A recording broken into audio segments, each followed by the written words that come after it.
Testing.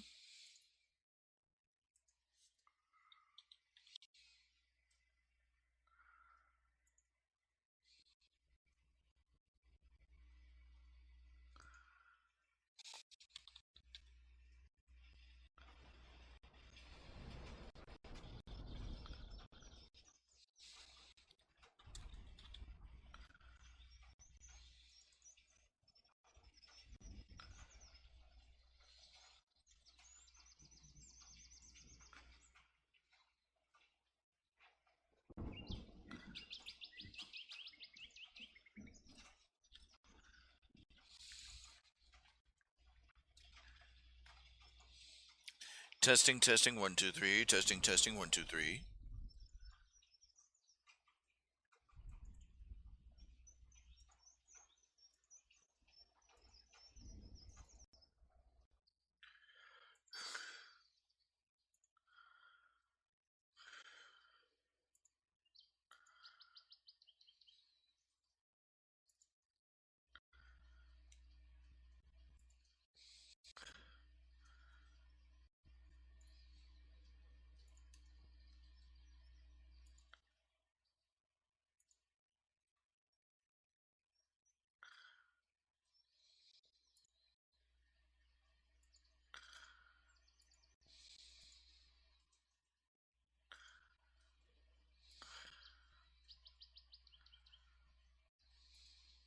Testing.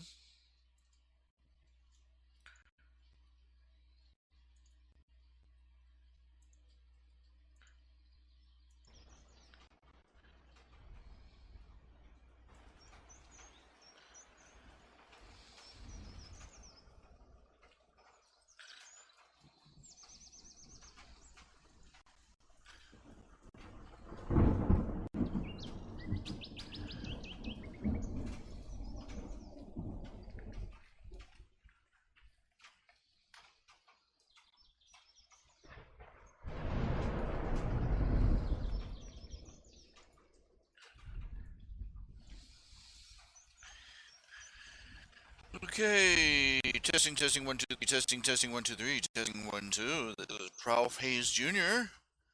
coming to you live. Testing, testing, testing, testing. This is Ralph Hayes Jr. coming to you live over the internet for Spleen Squeezins.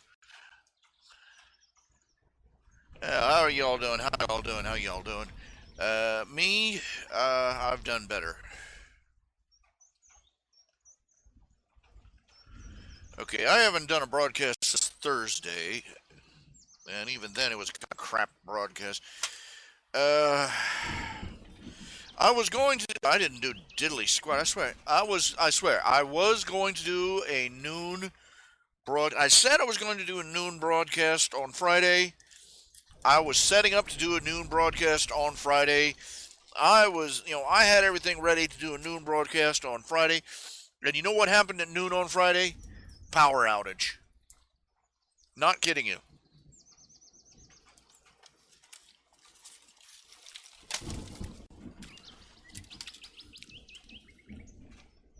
Literally, no power, no internet, no TV, nothing. Nothing. No electricity.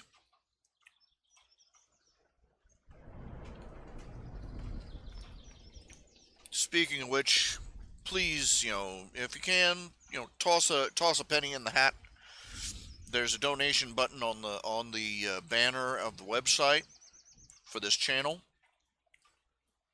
Just toss a nickel in, because the electric bill and the internet bill and everything else is coming due fast, and I will maybe have enough to pay my monthly taxes and my lot rent, and I won't have a dime left for anything else after that's done. So I've got to raise cash. Or and when power goes out here, it's no joke. It's no joke. Unless it is the middle of spring, unless it's the balmiest of days, nice mild weather outside. If the power goes out, you die. It was still freezing outside, and my heat is a little electric heater sitting in here in the living room with me. And when that power goes out, it get chilly. I was in the process of getting ready. I was bundling up. I was getting ready to go out and just hide in Walmart until the end of the day for the wait for the power to come back on when it finally came back on. The weekend has been kind of the week, just and the last few days, I'm just not feeling good. Just not feeling good at all. And it's just one thing after another, and I won't even go into details about the weekend.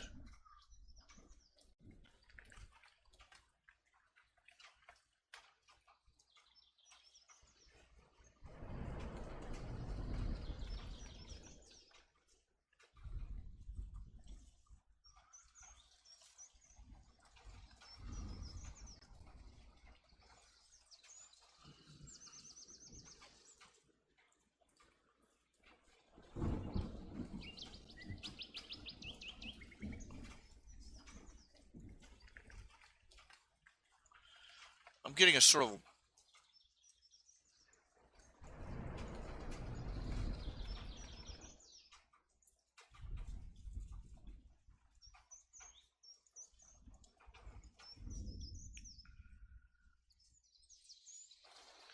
getting a high-pitched feedback noise from the rain on the roof sound.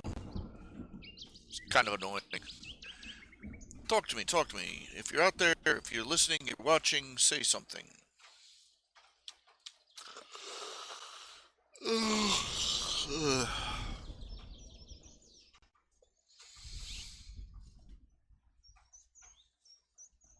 Man, that was a mess. It really was. I mean, I'm setting up. It's 11:30, and I'm getting ready to go on the air at noon, and all the time I'm like, really, really? I'm like, come on. Okay, okay. I'm looking at some news here.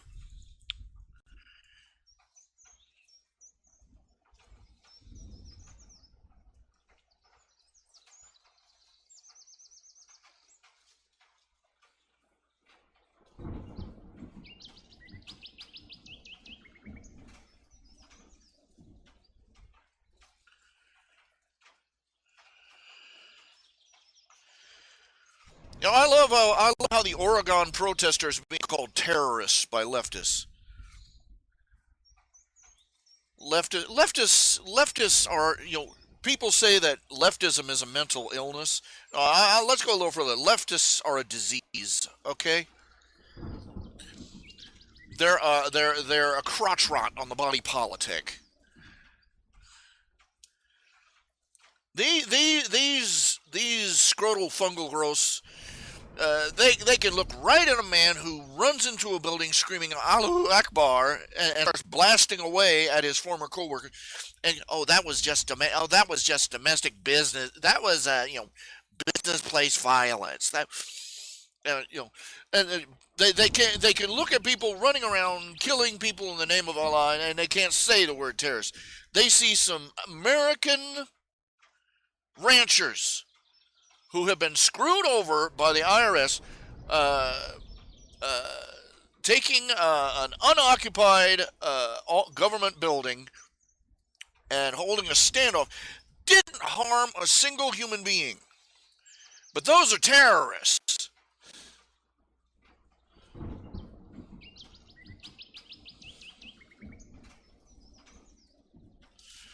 One of the members goes out. He gets run off the road by a roadblock, and I've seen the footage, and I've seen a step by step of what happened. And basically, they surrounded him and shot him from three different directions.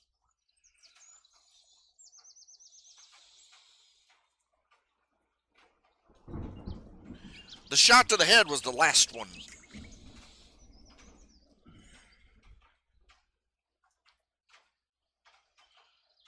It's amazing. Every time, the collective memory lapse of our nation. Uh, Waco, they did this. They went. They killed American citizens and then bulldozed the evidence to hide what happened. Ruby Ridge, a sniper, a government sniper, shot a woman in the back of her head. She had, she unarmed. She was carrying a baby in one arm and was holding a door open with the other, and the guy shot her in the head.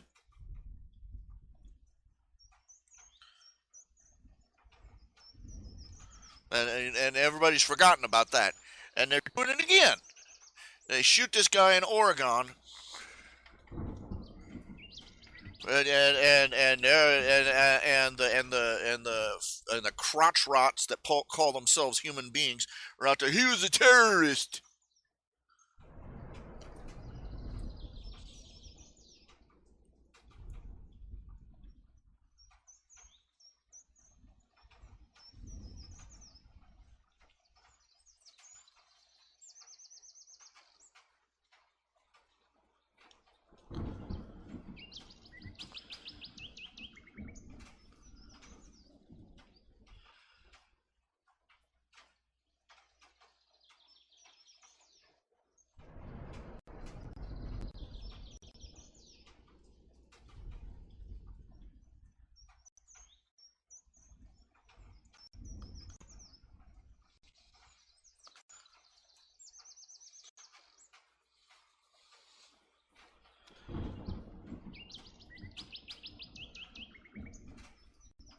I swear we could napalm most of the government offices, most of the federal government offices in this building, and nothing of value would be lost.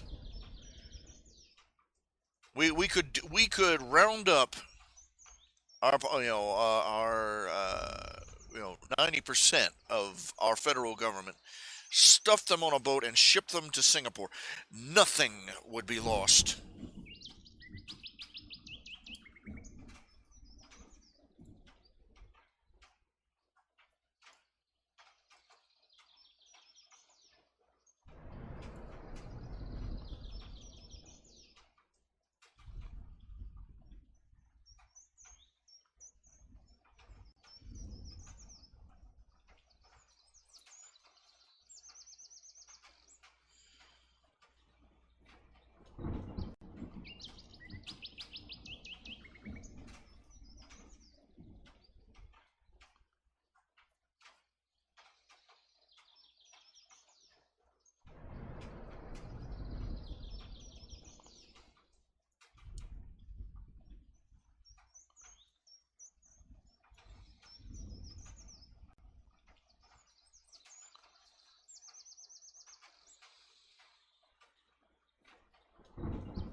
Go and on and on.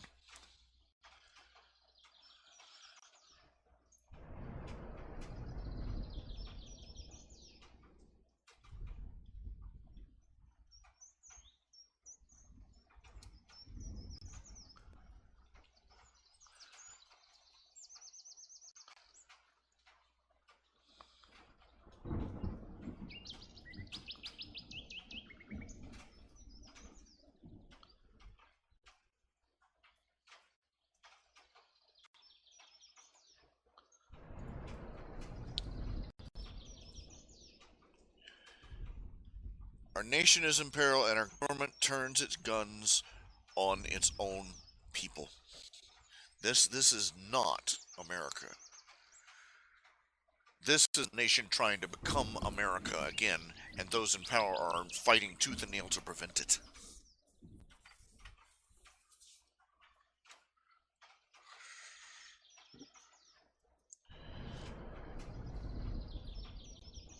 Half the people in our government should be in prison right now. I'm not exaggerating either. The majority, what was the recent status on Congress? How many of them were had outstanding warrants and federal convictions and tax dodgers and draft dodgers and people who had violated one law or another with impunity.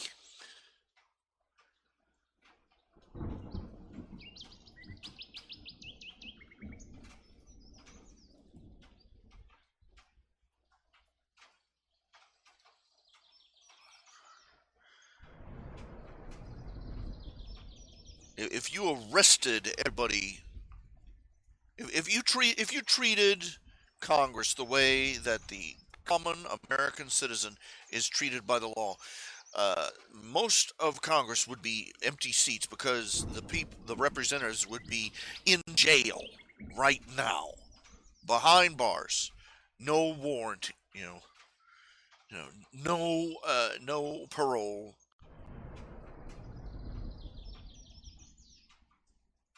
I think that's crap too. If they pay enough money, they can get out of here. No, if you go to jail, you go to jail,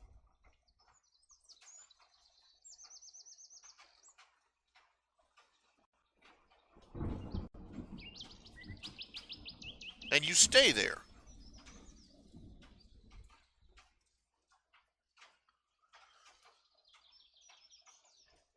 This is what our country is now.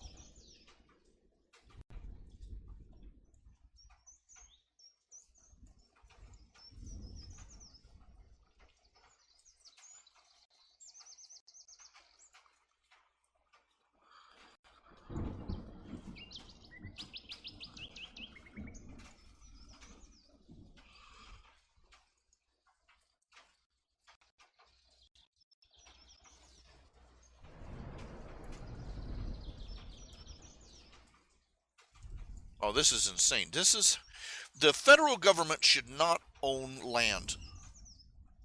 Federal government. This is one of the things the Hebrew people got right.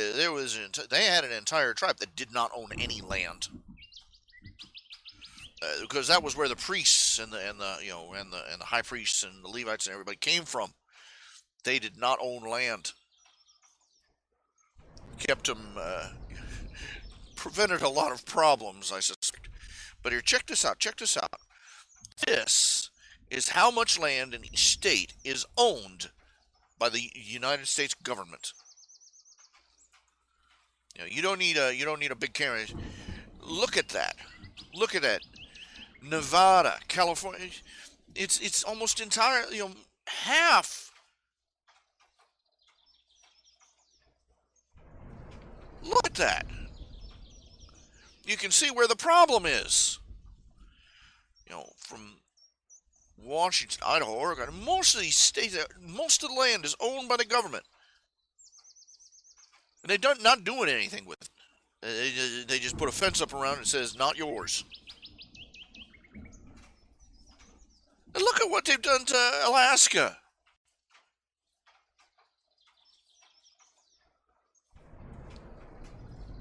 That crap should be up on auction block now. We are letting the government put us back into a state of feudalism, 1 acre at a time.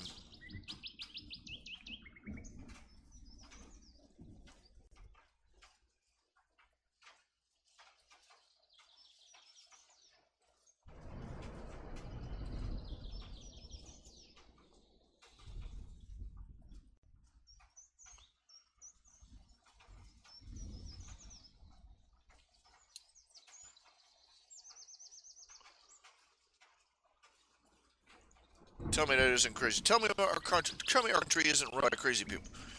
No. It's ruled by evil people, and all the elections are filled with crazy people. That's what it is.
Oh my.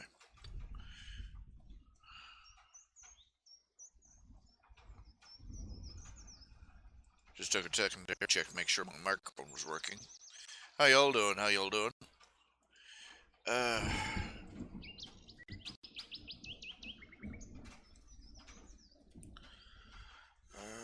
a little angry, a little tired, a little scared, a little worried. Uh,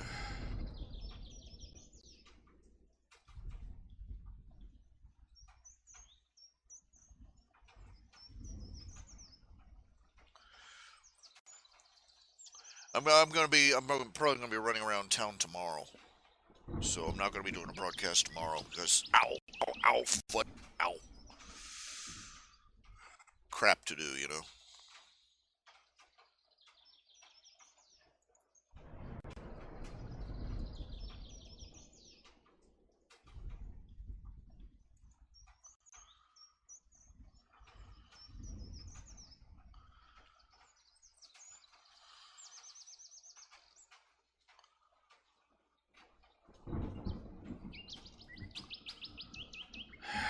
I'll be running into town. Hopefully the Patreon will have transacted, and I'll basically be running out to give away all my money. Send 300 to the landlord. The landlord's got to be ready to rip my, the landlord's probably ready to rip my head off right now. I should have just enough to send to the landlord. It won't be enough to catch me up, not by a long shot. I mean, I am behind. I can't even, I won't go into that. I won't go into that.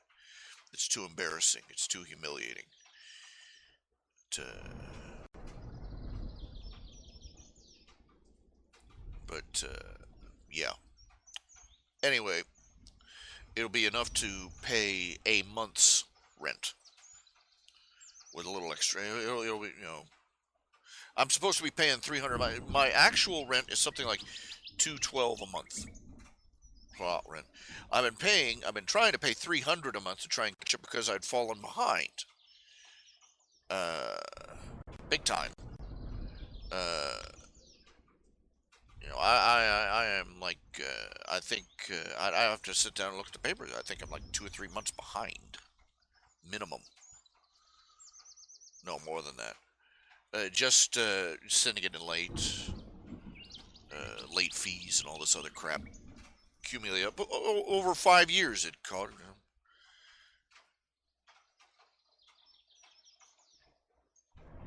And I have been trying to catch up for the past year, and not even coming close. And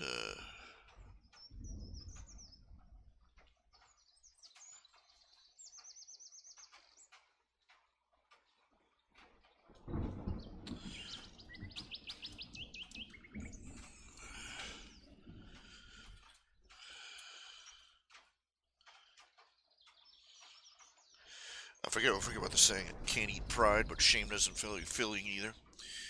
Uh, Sitting around feeling guilty about how you've screwed up isn't really productive. I believe the point is I'm making. But yeah. Anyway, tomorrow I'll be running into town. Uh, if if the Patreon goes through. Been having some problem with Patreon. Okay, I've got a little bit. I've got about $300 in donors. Just about. A little bit under that. Listed.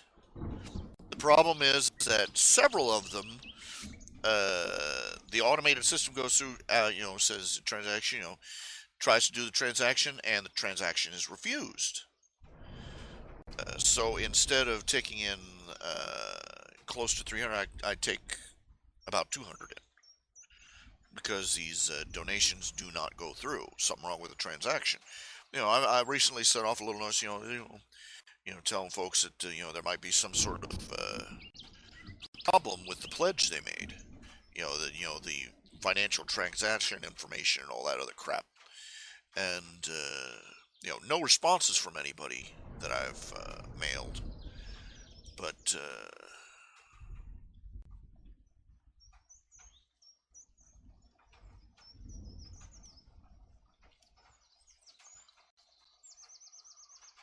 it's just another, one of those little uh, troubles of life. Now, Daniel Meyer, if you are here, if you are listening, I'll gotta check the paperwork. But do I have any? Do we have anything that? Oh, dang! This is. With a pen. Oh, darn! Don't tell me the stupid pen is. Let me see here. I gotta check something.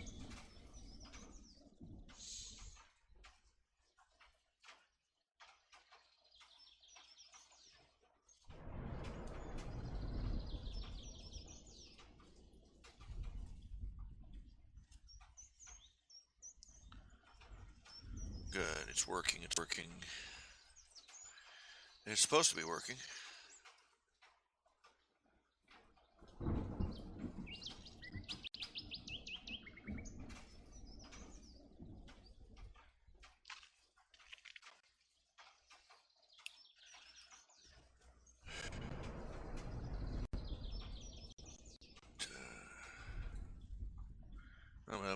Let me flip over the thingamajiggy so you can watch me draw. Yay.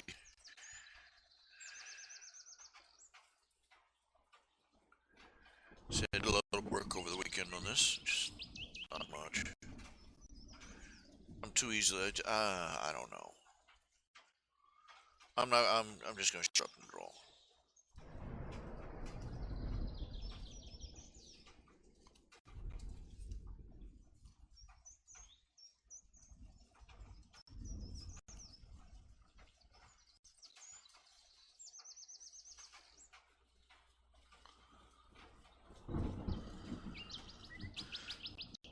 This is the thing. I got into the habit of drawing on their hands in their pockets because it was easier than drawing hands.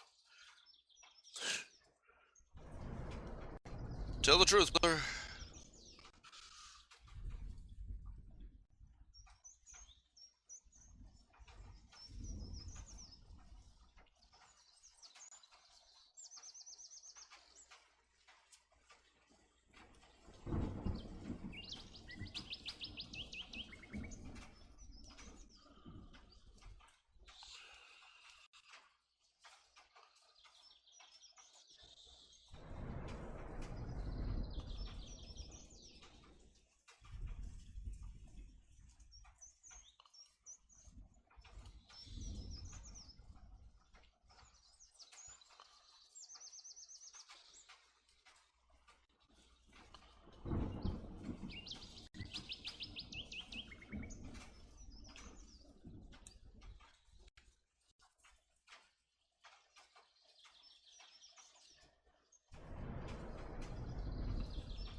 The old saying, they call it red pill thinking.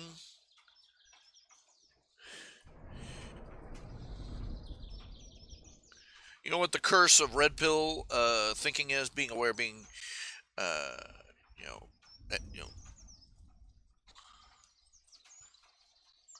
you know, that old from the Matrix, where Neo is given the choice between taking the blue pill and going back to his nice, quiet, normal life, and taking the red pill and seeing how far the rabbit hole goes. And this is how many several different movement conservative and reality-oriented movements have taken to referring to. They call it the red pill thinking.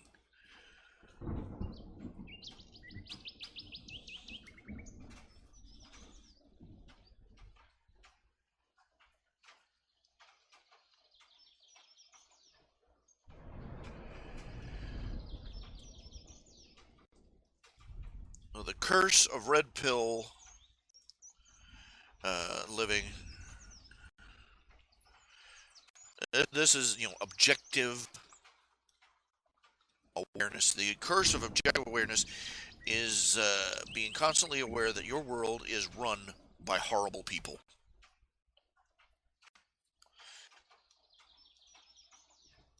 And being aware that your individual efforts will mean, in large scale, your individual efforts will mean less to nothing. They will mean less than nothing.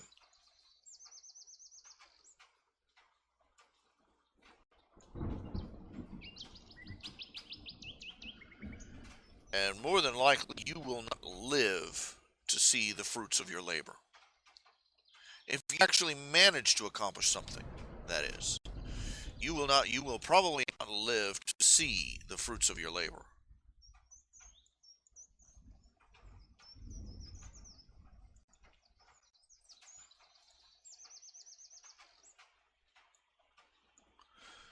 Just think of all the people in this world that died fighting for freedom. They went out and they knew that the odds were that they were never going to taste a second of that freedom that they were fighting so hard for.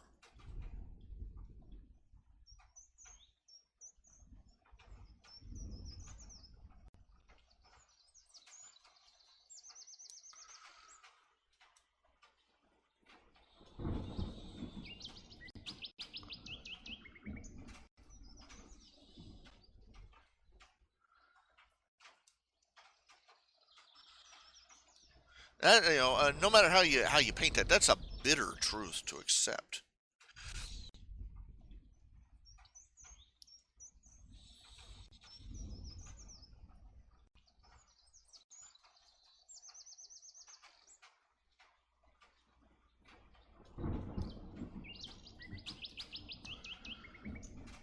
Worse, most of them died never knowing if anything they did, whether or not it was all in vain.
That's tragic in a way that I can't even express.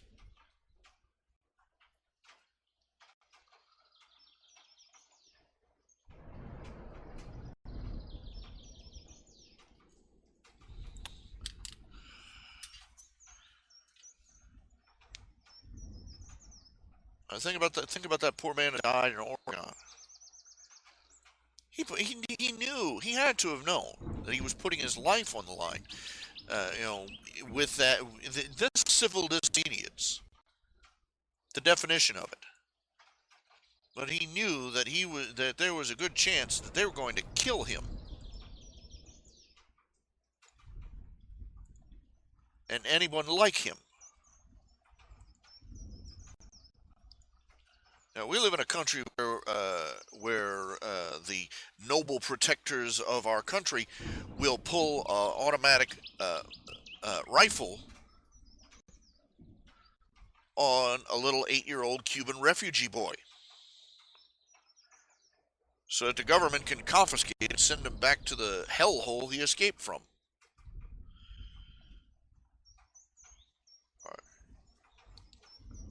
Our world is, like I repeat, our world is run by absolutely shitty human beings.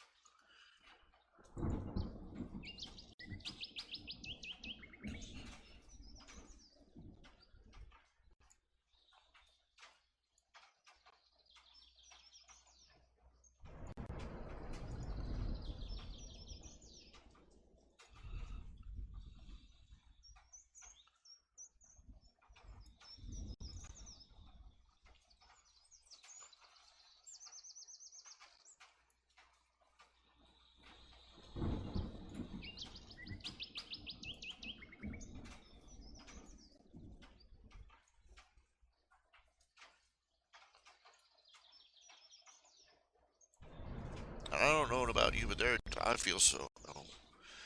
All the have faith, my brother rhetoric in the world doesn't change the fact how helpless you really are.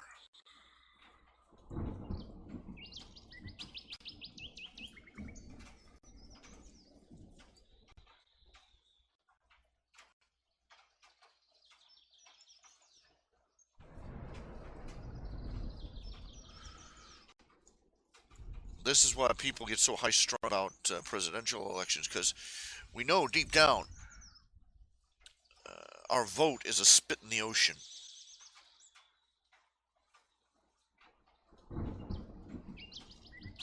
We know it. We know it as clear as day.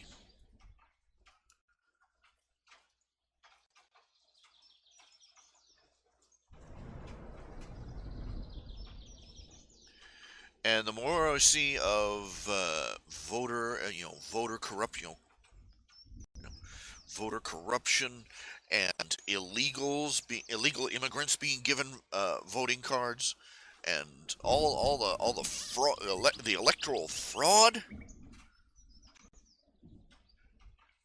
Think about that. Somewhere out there, there is a Democrat filling out fake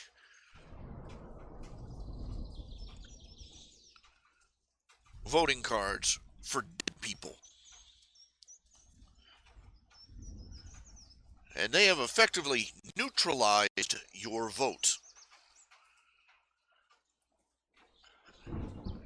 Now, it's not just the fraud is for every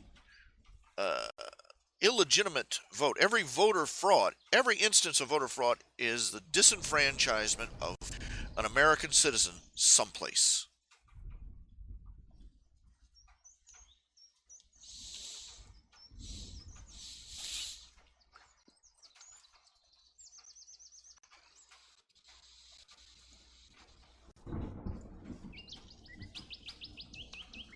They catch some uh,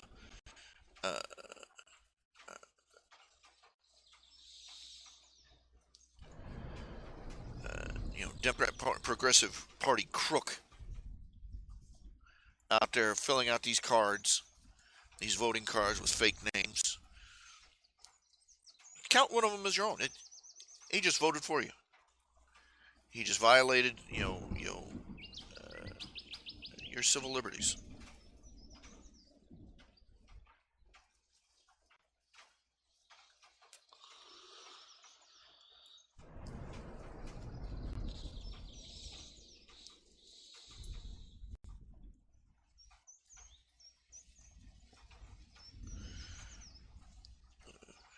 you got a case of 10,000 fraudulent voter cards, registered in the name of the Democrat Party. That's 10,000 Republicans who had their vote neutralized.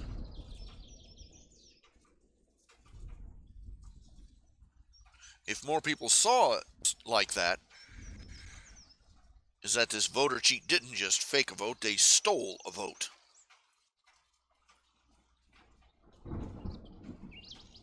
And if people reacted in an appropriately angry fashion, we might see some changes. That's not going to happen. That would require, too much personal involvement.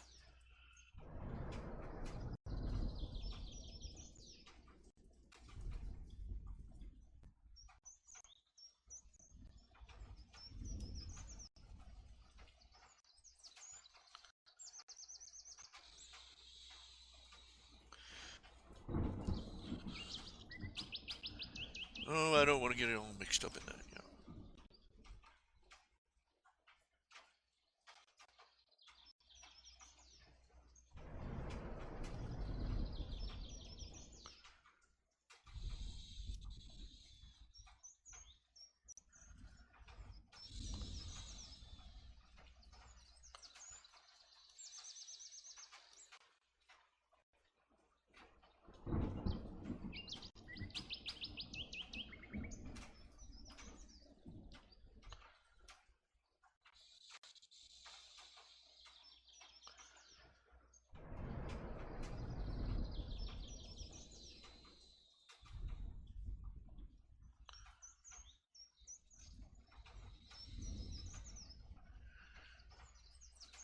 Think about it. Your and my involvement in the election process is utterly neutralized by some sanctimonious little peckerwood filling out fake voting cards, a dozen states away, or by some lobbyist in the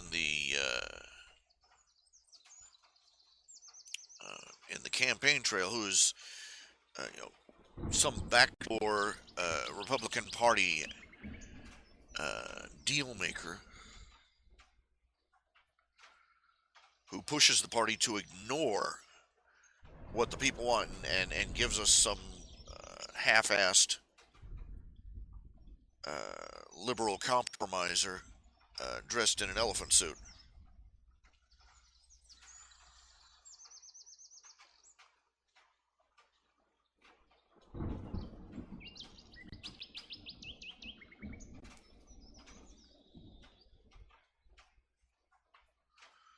They've already demonstrated that the voting machines can be hacked.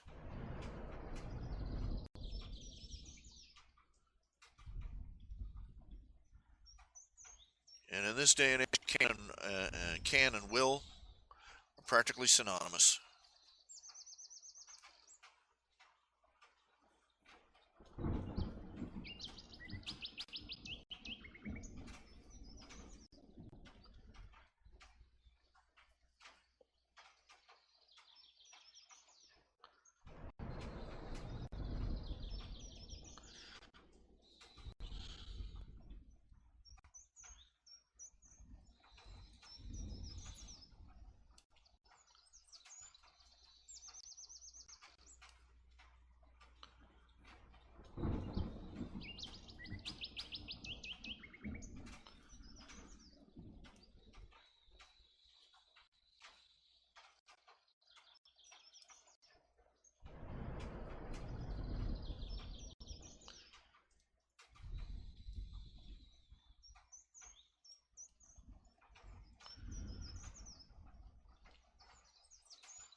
not very optimistic right now. I'm not feeling very optimistic, and that's more of a personal thing, I'll admit.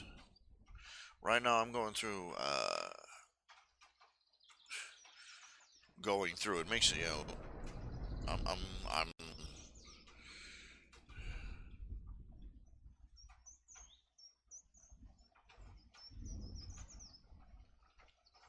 having some troubles, and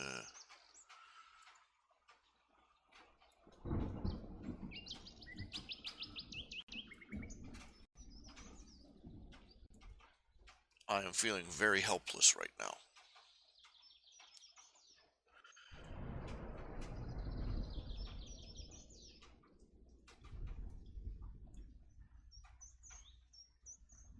And there is not much I can do for it, and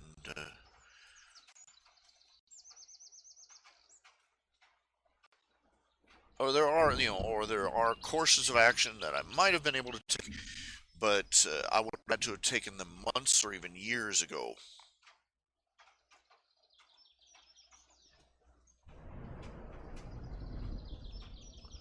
for them to have made for those choices to have made a difference now.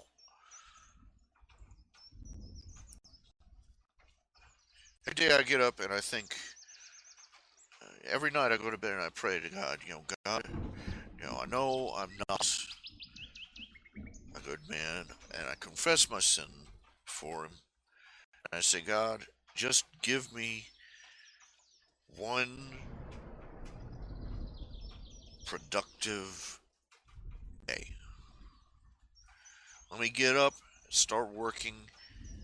It doesn't matter on what. You cleaning the house, even. I want to get up tomorrow. I want to spend the day cleaning the house and doing paperwork that I need to do, and applying for all these pseudo mythical government aid things that I supposedly could get.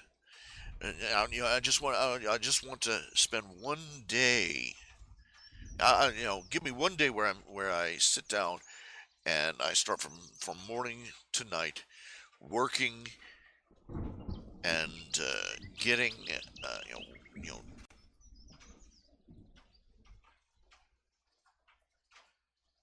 getting everything done. Because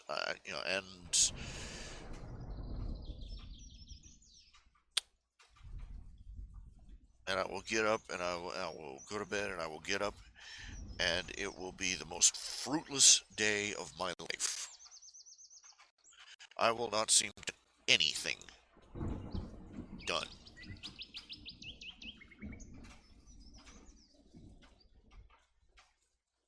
And what little temperance and self-control I had, uh, non-existent that day. And, I won't get anything done, and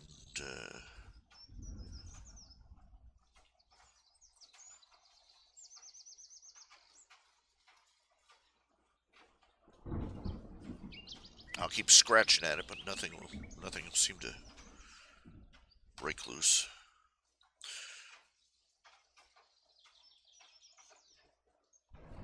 It's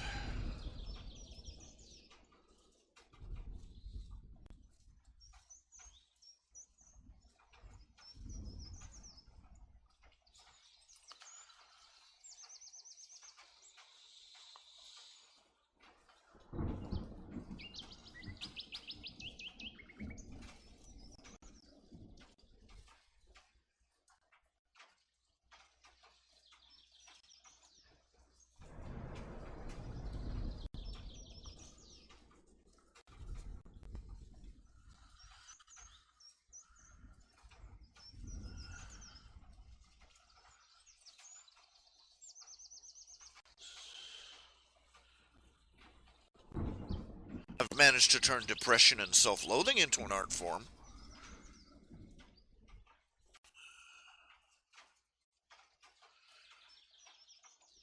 But when it comes to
I'm sorry if it sounds like I'm feeling sorry for myself. Maybe I am feeling a little sorry for myself. I'm just... I keep saying, okay, today's the day I'm going to do something, anything, and nothing gets done. And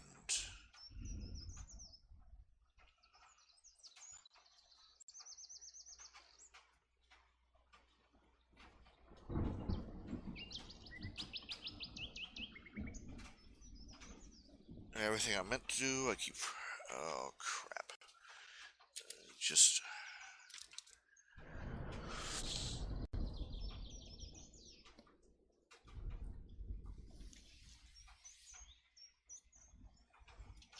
I used to have notepads here. I used to have a stack of notepads here so I could take notes. I lost the notepads. That's good. That's absolutely brilliant.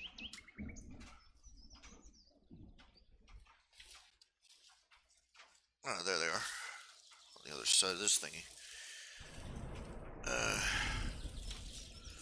In case you're wondering, the reason I didn't broadcast on Friday like I said I was, I was getting set up. I really was.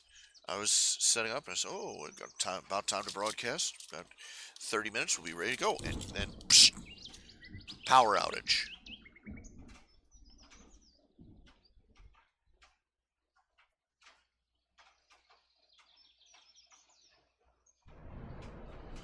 I'm sitting there at 11:30. I'm just sitting there looking at my dead computer screen under my darkened lamps and my sitting in front of my cold electric heater and say, "Really, really, just why?"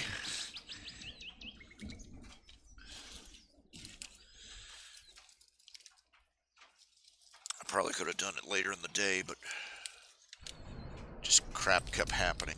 You know,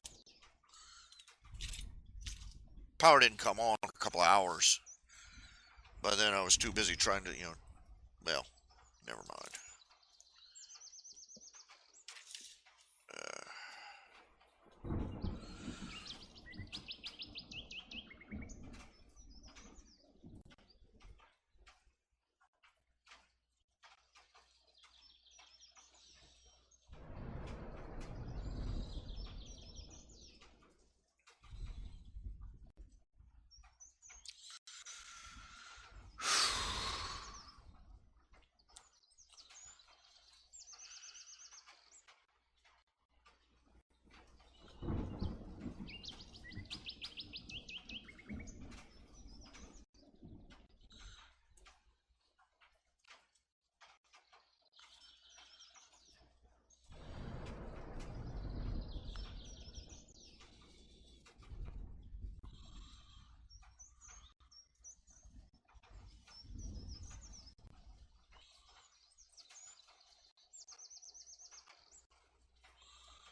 Okay, we got 4 people in the audience. Yay! Who are y'all? You got Archangel Primal Color. I'm going to assume that's a reference to the military. Primil Corporal? Military Private? I don't know. Archangel, whatever your name is.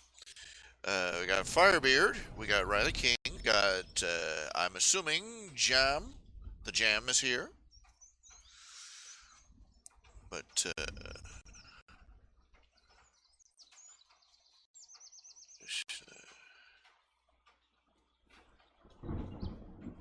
how are you and what do you do for a living?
The world is really screwed up.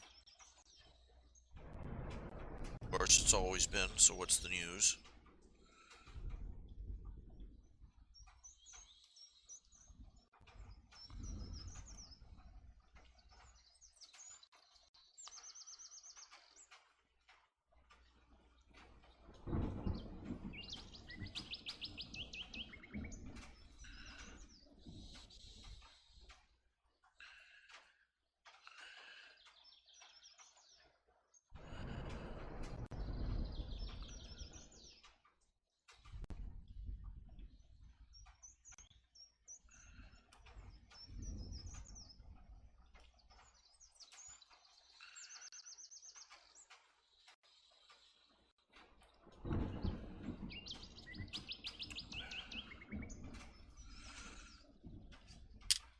Who's the most popular superhero right now? Deadpool. A murderer for hire.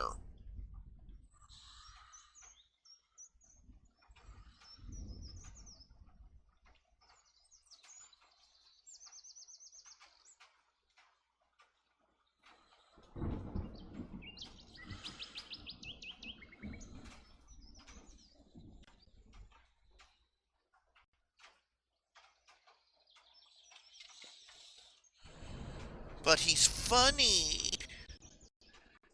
He's funny. He's so hysterical.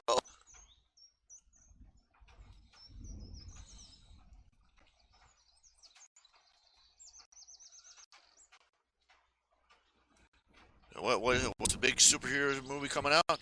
Suicide Squad, about the most violent, evil villains in the Batman roster, being turned into a government hit squad. Oh yay!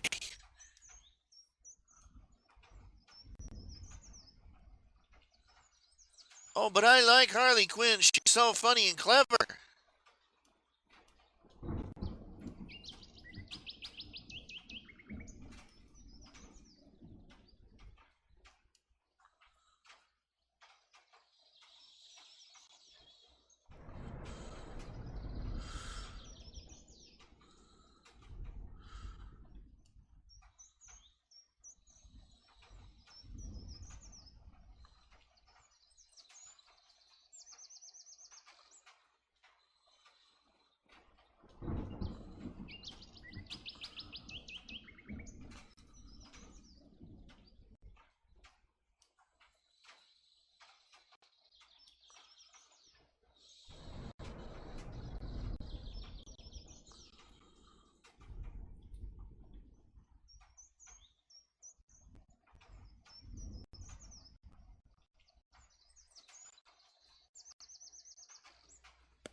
well, congratulations on that, Archangel. Always important to have ambitions, I suppose.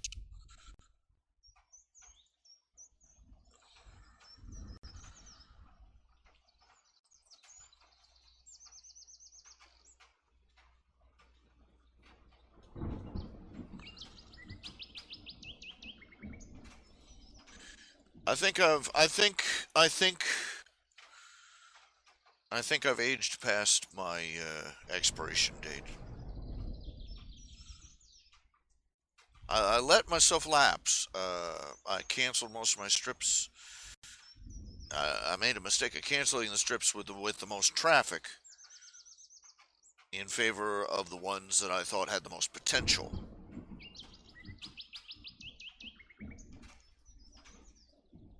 And I lost audience.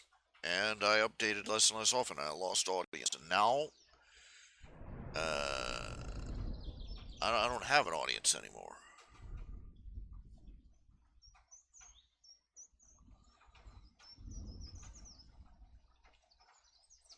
And,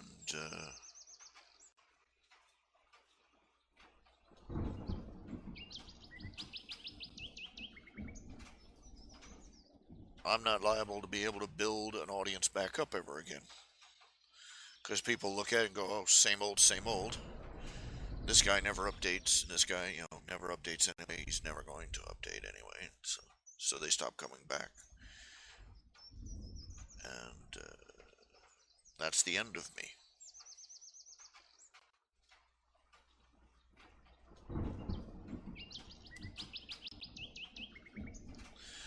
I've got thousands and thousands of readers for stuff I can't make any money off of. This is I've got people who are still waiting for me to come out with a new chapter of my original work.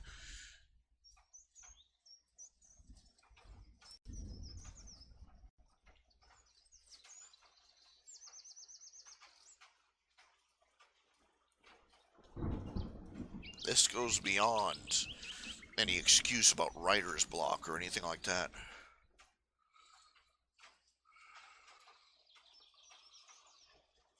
I could make all sorts of. I'm going up from now on and do it on a regular schedule and blah blah blah blah blah.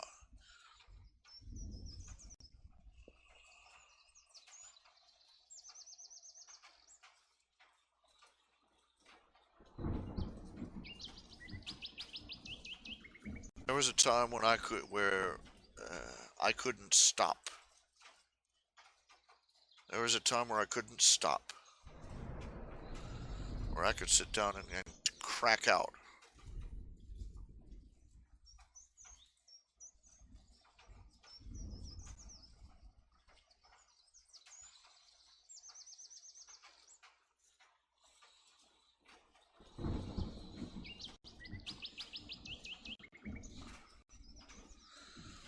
Artwork and comic strips and everything else, and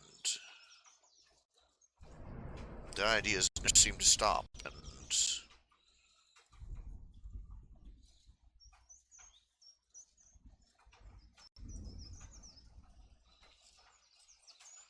now I have to sit down. I have to practically hold a gun to my own head to get the work out.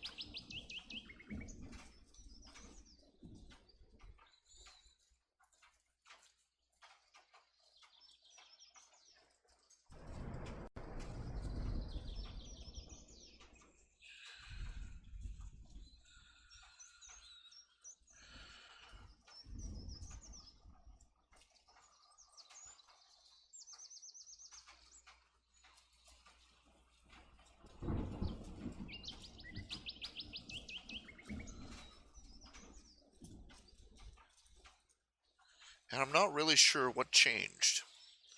I'm not really sure what changed, and I don't know. I'm not really sure when it changed.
I like this one. I like this headline.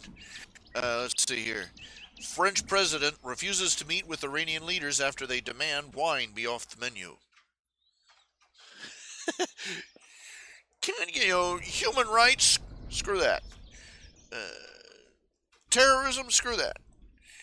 Uh, but they do not want wine on the menu. It is war. Crap, man. People wonder why the French get that reputation. uh,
there are certain things. I'm just drifting on topic here. There are certain things that I have noticed in uh, writing, in film fiction, in fan fiction and such, particularly in My Little Pony fan fiction. That's where most of my interest is. I won't deny it. But I am left baffled at what they are teaching kids in elementary school about science. Look, when I was growing up, we understood, we learned. By the time I was in third or fourth grade, we had already learned how plants grow. For instance, we knew that there was a difference between a fibrous plant and, for instance, a tree. And that tree, we knew. I mean, by the age of 12, I already knew that the inside of a tree was not alive. I mean, you see a tree, the living tissue is in the leaves and the roots and in a thin layer between the bark and the heartwood, in the wood inside. That's where all the all the xylem and the phloem and they're basically the capillaries of the tree, the xylem and the phloem, where the fluid and the nutrients flow up and down through the tree. That's the living layer of the tree. And at the center of the tree, the core of the tree, uh, nearly all of its mass was dead wood, even before it was chopped down.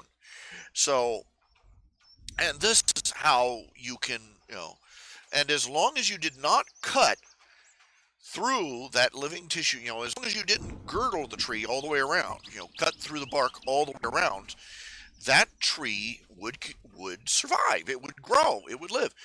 And I have lost track of the number of people who have written stories where, how is it, they come up to Twilight's tree library and they see that the inside of the tree is hollow and it's got a library inside, and they every last one of them, how is it possible that the tree can be hollow and still be alive? And I'm like, what the hell was your grade school teacher teaching in science class? Look, I mean, you consider, oh, this is just a minor, it's just a little scientific thing. It's just a little thing that nobody knows. It's one of those little trivia things. It doesn't get any more basic in science education than how plants grow. Considering we were an agricultural society, it's kind of important.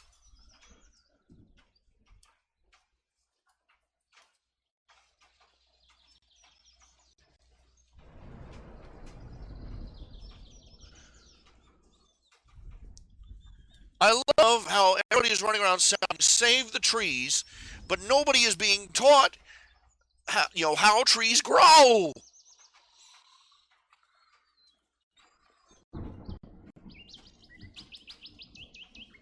I mean, by grade school, I understood that trees, that the reason that you had hollow living trees was because of this. I mean, it's a common trope. It shouldn't be a mystery to anyone.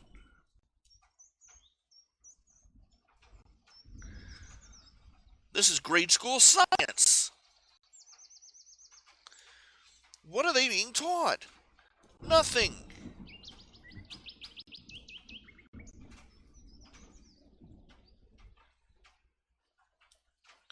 I wonder how many of them go around. The rainforest are the lungs of the earth, but they can't tell you what photosynthesis is. Well, you want to bet? You want to bet money on that? I don't want to bet any money on that. I wouldn't want to.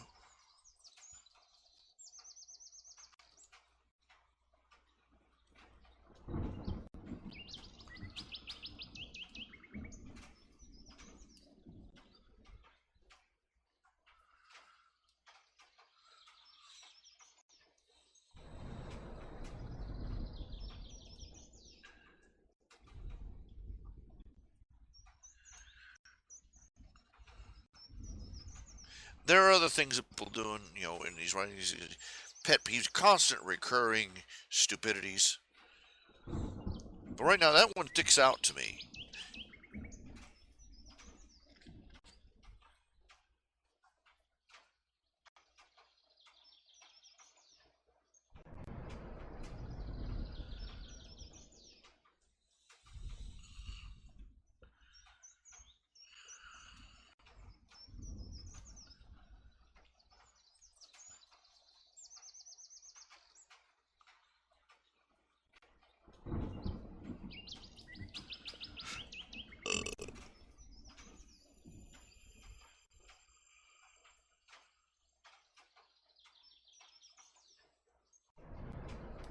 It just drives me wild.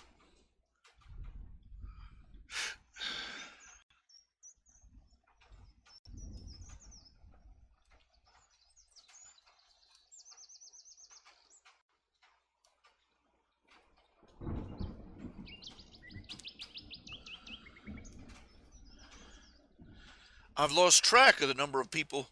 Let's move on to grammar. I have lost track of the number of people who have used the word leered in place of the word glared. You know, the character from context. You can always tell it's from context. The character in question always is insulted or annoyed at somebody, and they leer at them. And again and again and again, I put in the comments. Leered is what dirty old men do to little girls.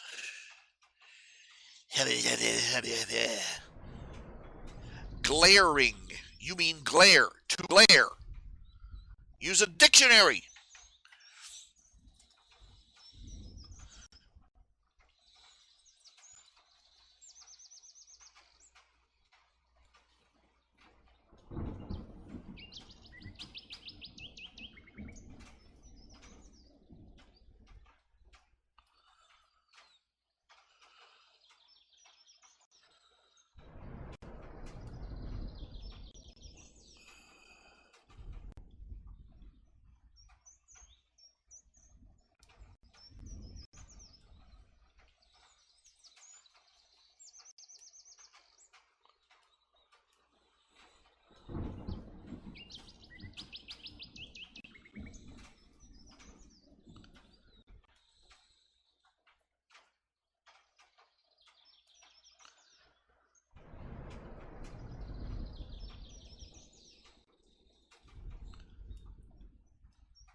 Off the top of my head, I can't think of any other egregious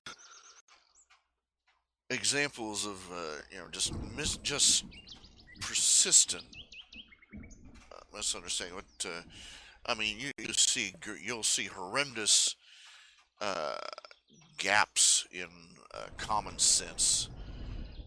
Things like they'll write stories about the serious misunderstandings about uh, the psychology of herbivores. For another one, I love how I've seen several stories where just being where humanity is turned into ponies, and suddenly they're more sociable, they're more friendly, and everybody's nicer, and and the writer tries to it's herd instinct, and everybody gets along together. But oh my, talk about a brutal lack of comprehension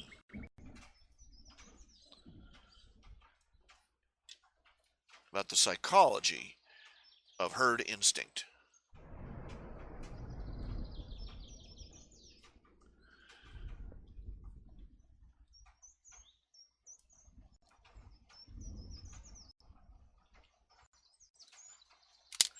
Yeah, it looks great. All the herd working together and everybody, great big loving.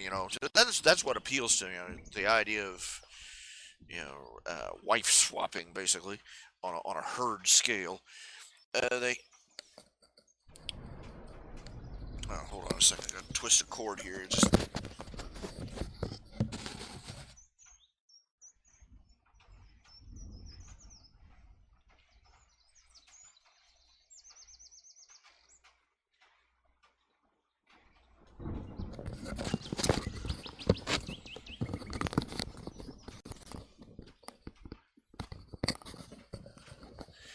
uh, uh,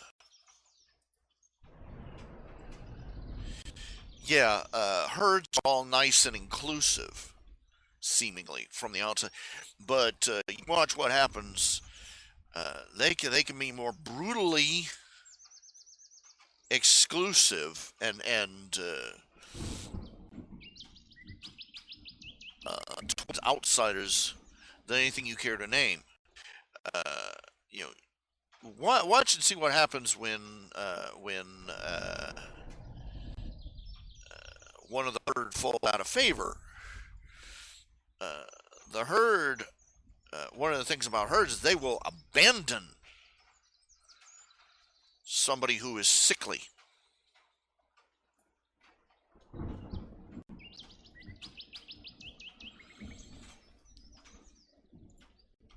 That's the reason wolves don't go hungry, is because when it comes down to it, the herd,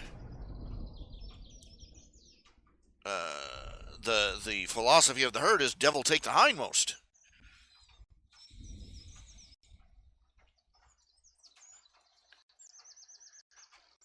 A herd society would abandon its weak and sick members to die.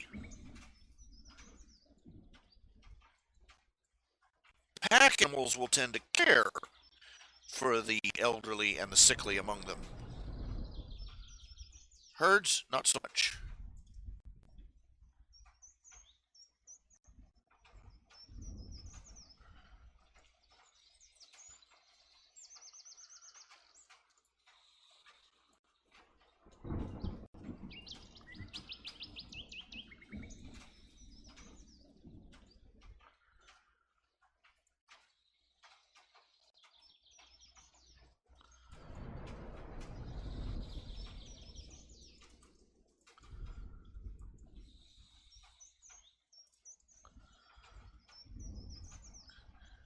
And if one of them is in peril, the herd will huddle together and let one of their own die. I've lost track of a number of nature documentaries where the herd will be standing at 10 feet away while the wolves or the jackals and lions rip one of their own members apart,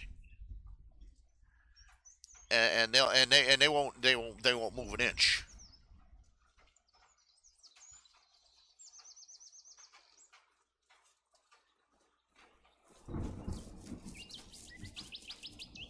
Herds are brutal.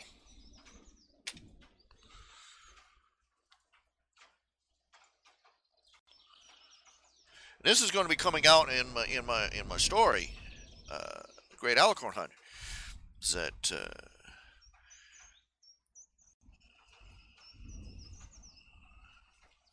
there's going to be some ugly facts about the past. Is that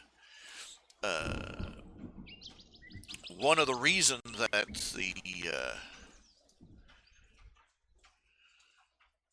one of the reasons that the ponies are civilized is because they have abandoned herd instinct.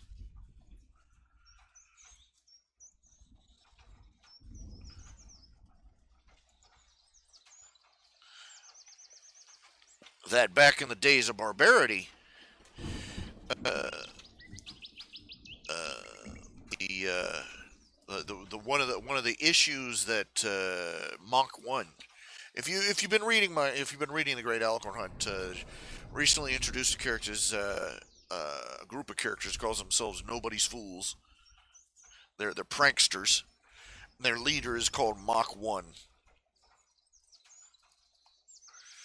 He's a Pegasus with one wing.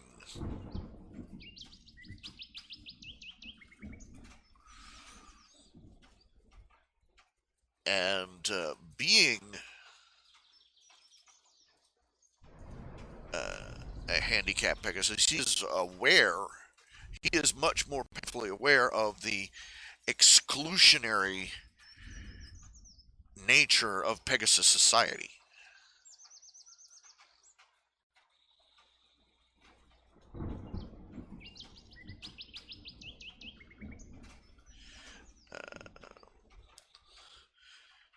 The Pegasus Society was, you know, you look at the show. It's obvious that the Pegasus Society was based on the Roman or Spartan model almost. It was supposed to be, and that was some really brutal stuff.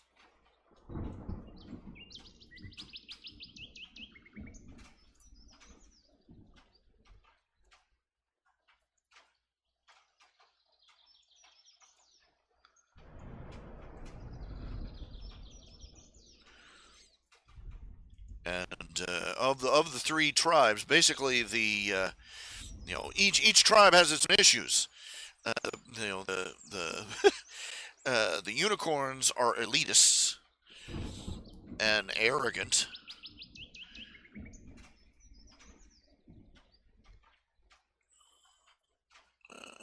The earth ponies tend to be stubborn and hyper traditionalist, but the Pegasi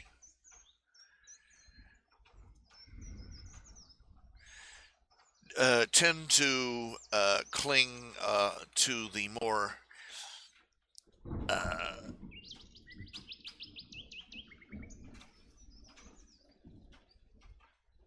hardcore and merciless attributes. Survival of the fittest.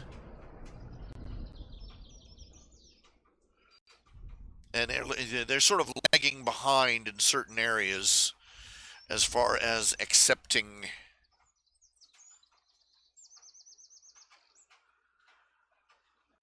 the handicapped into their society.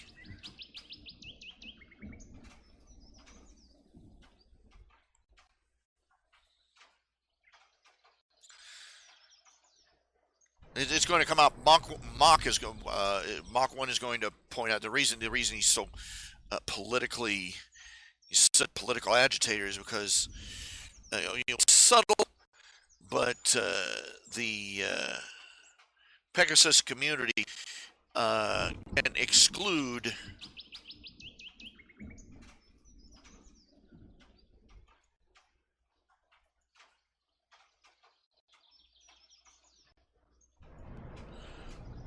those they regard as defective in a variety of ways. He points out the brutal fact is that half the reason that Pegasi traditionally lived in clouds was because it prevented the lame, halt, and crippled from cluttering up their society.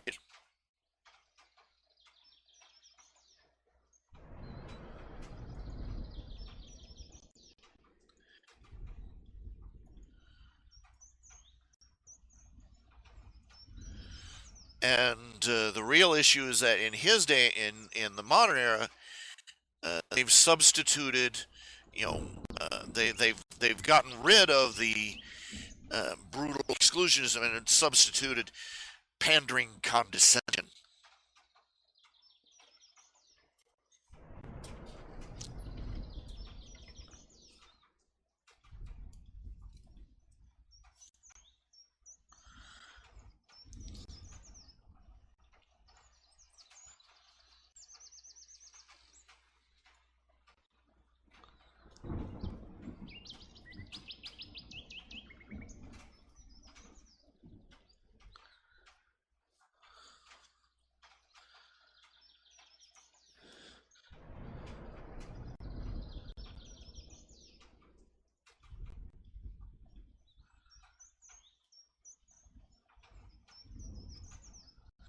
Much in the way that the Democrat Party is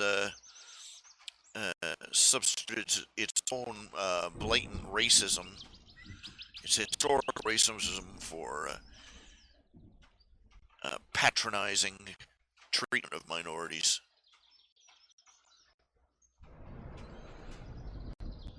The what they call the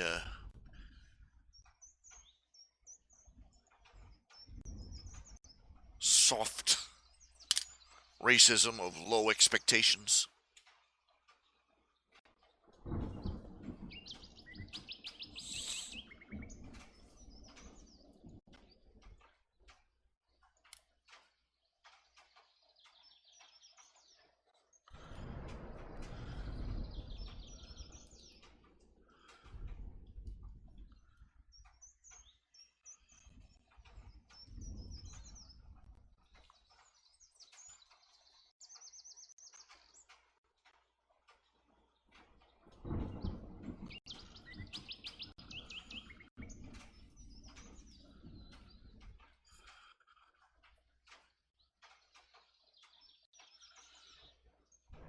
And I consider this a very uh, canonical and accurate portrayal.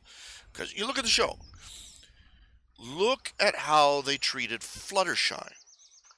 Fluttershy was just a poor flyer. You know, she was a weak flyer, but she could still fly. And they traumatized her so badly that it was wrecking her adult life.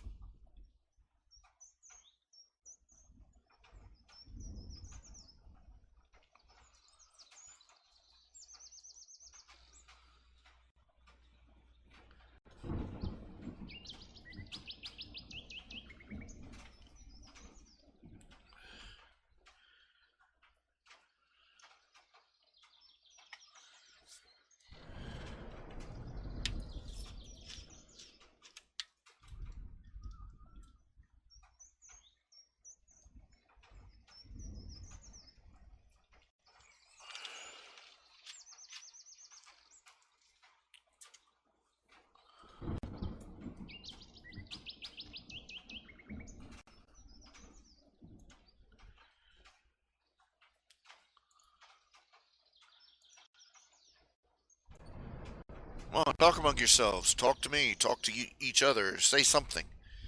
Give me some feedback. Give me some love. I need to hear from y'all.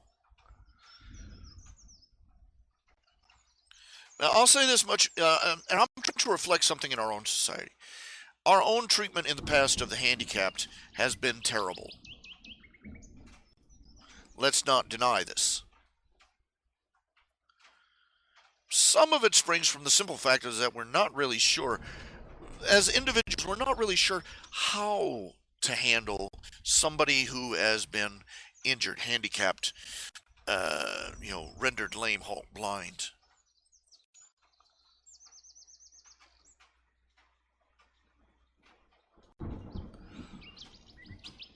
Deny it or not, they tend to be very, it's a touchy problem. But at least let's give us give us this much credit. We care enough that it is a problem. But in the past, the handicapped were treated poorly. But in many ways, we've swung to the wrong end, to the far end of the pendulum swing, and it's gotten to the point where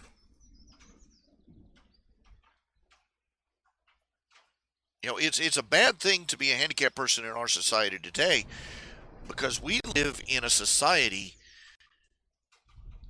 that lionizes victimhood.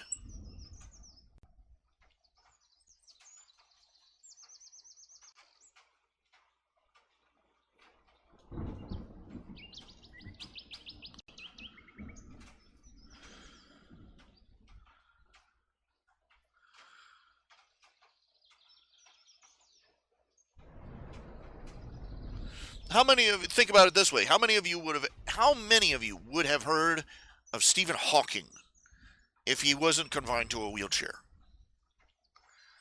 Stephen Hawking would have just been another obscure name in the field of physics, theoretical physics, to nearly all of us. But put him in a wheelchair and instant hero. We will not give a ticker tape parade to somebody who accomplishes great things anymore, but let them lose a leg, and suddenly we feel obligated to. How many times have you seen the thing where they take some mentally retarded kid and let them run the winning touchdown? Let them run a touchdown for the game, for the team. The first couple of times you see, or they elect the Down syndrome girl prom homecoming queen. The first couple of times you see that, it's sweet, it's cinema, it's very nice, how nice. But then you see everybody doing it, and you realize how condescending it is. And people will tell you, oh, the Down syndrome girl, oh, she's so sweet and she's so kind and she's nice to everybody. And if she had been just as sweet and just as kind and just as nice to everybody and not been suffering from a genetic handicap, she would not even be noticed or recognized. This springs from our progressive society. As I pointed out before, the grand unification theory of liberalism, of progressivism.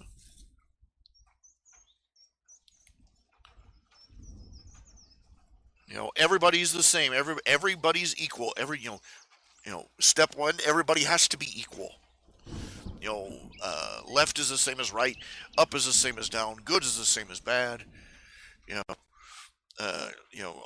All ways and ideas and philosophies and everything. We're all equal regardless. And we're all the same. We are all, and phase two. Therefore, anybody, anybody who refutes this by doing better than the crowd, we are all equal. And if anybody proves that wrong by doing better than the crowd, therefore they must have cheated. An easier way to sum it up is, in a progressive society, anybody, the successful person must have cheated. He must have stolen from it. If one farmer has a larger crop of beans than his neighbor, somehow he must have stolen the prosperity, magically, stolen the prosperity from his neighbor's fields. Anybody who does better than anybody, tall poppy syndrome. Therefore, the only way to be a good, enlightened progressive is to always side with the loser. To side with the bad over the good, with the ugly over the beautiful, with the ineffective over the effective, with a failure over the success. Contrariwise, the only way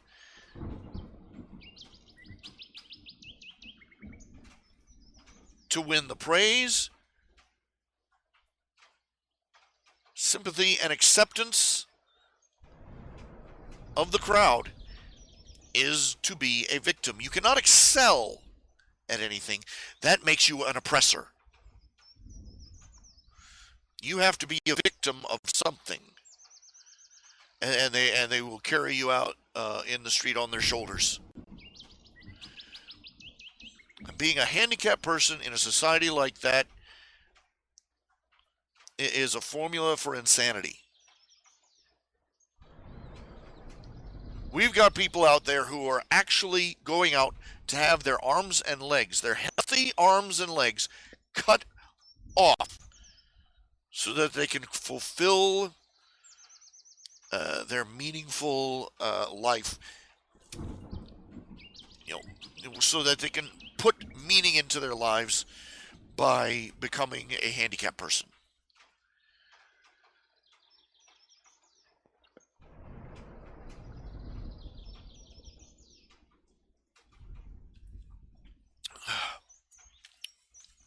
We have people who get angry if you try and cure deafness because you are, quote, undermining their civilization, undermining their culture.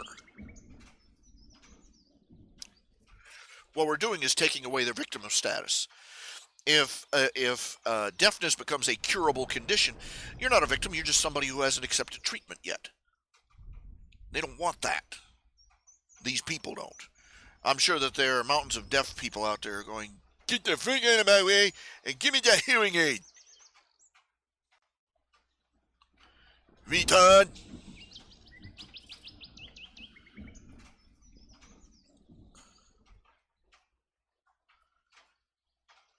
In a society where you can only be praised for being a victim,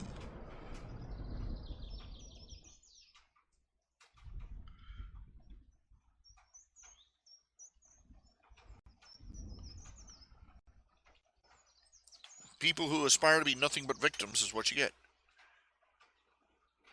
Look, that one woman, she dyed her skin brown, crimped her, dyed and crimped her hair, and posed as a black woman for something like a decade, and worked in the NAACP, for the oppressed black people.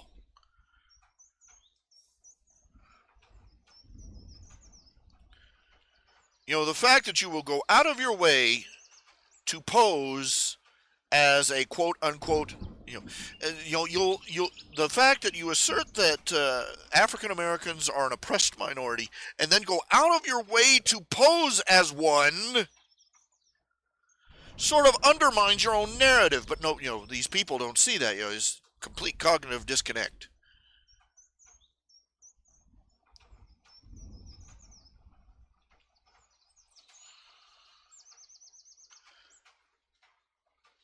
The cables are all connected, but the plugs are out.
you know, uh, this is mock. This is nobody's fool's big issue. Uh, they are excluded by the herd, and the only way the herd seems to deal with them is either by ostracizing them or by patronizing them.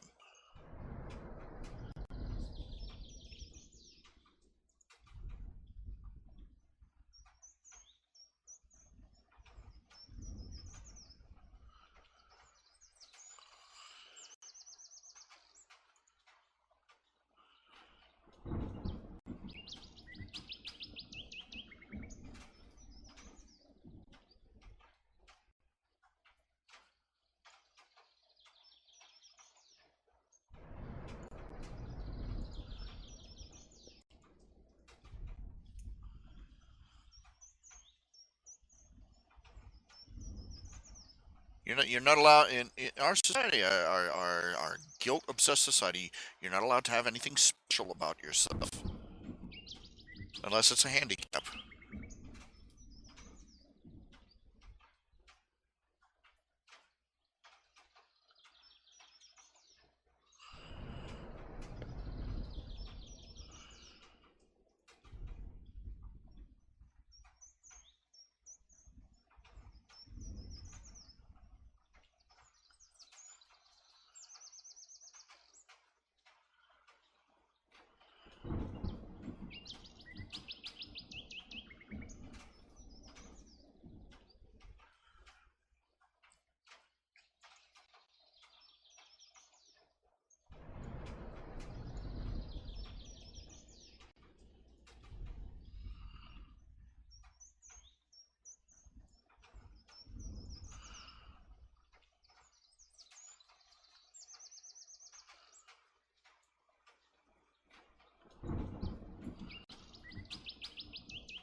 I'm a little.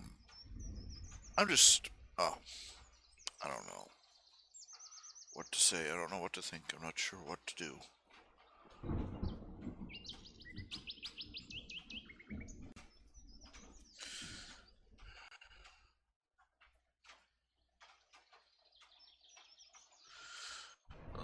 After I go off the offline, I'm gonna be making some chili.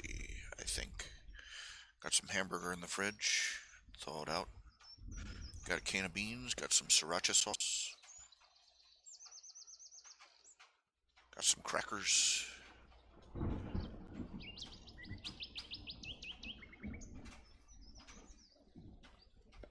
The happiest moment of my years so far, when I finally figured out how to cook brisket.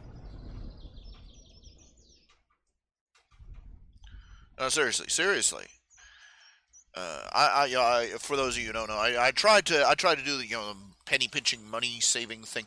The Walmart store has these big brisket, huge, big chunk of brisket for a fairly cheap price per pound. And I said, okay, I'll take this home and I'll cook it up. I'll slice it up, I'll store it up, and I'll cook it up, and I'll eat it. And I did that, and I had much to learn, my young Padawan. about brisket and how to cook it. Namely, you can't cook it in a skillet. you cannot you cannot just fry or roast, or just grill or anything brisket. It's I slice it up into steak-sized pieces, and is the meatiest shoe leather I've ever had. Uh, and and I finally gave up. I was down. Last couple of days ago, is down to like two or three bits, chunks left over. And I pulled those out. And I said, I might as well do something. Threw them in the crock pot. Let them cook. I heard somebody. I read somewhere that you either have to smoke or broil or boil uh, brisket for hours. I was like, that's too much work. But I finally, fully on it. I threw a couple of chunks in the crock pot I have like three crock pots. I'm single-minded parents when it comes to giving gifts. I mean, look at me. I want to go up to mom and say, "Look at me, woman. Look at me. I'm 400 pounds. Do I look like I'm starving?"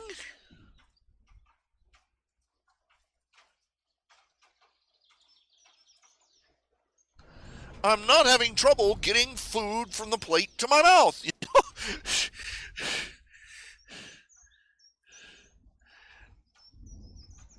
But I've ended up with like let's see, three different crock pots. Let's see, one, two. Actually, I think four. Three crock pots and a boiler for rice. I've got a deep fat fryer. I never use. I like fried foods, but man, that is a mess. And if you haven't got the facilities to handle it, if you haven't got the kitchen facilities to handle all that grease, man, that's a mess and a half. I have no way to begin telling you. Uh, but anyway, I threw that in. I threw that stuff in a crock pot. Threw in a bunch of, threw in, all, seasoned salt, and just left it the day. And I came back. I put it in at like 9 or 10 in the morning. Came out, and like 5 or 6 in the afternoon, I pulled it out.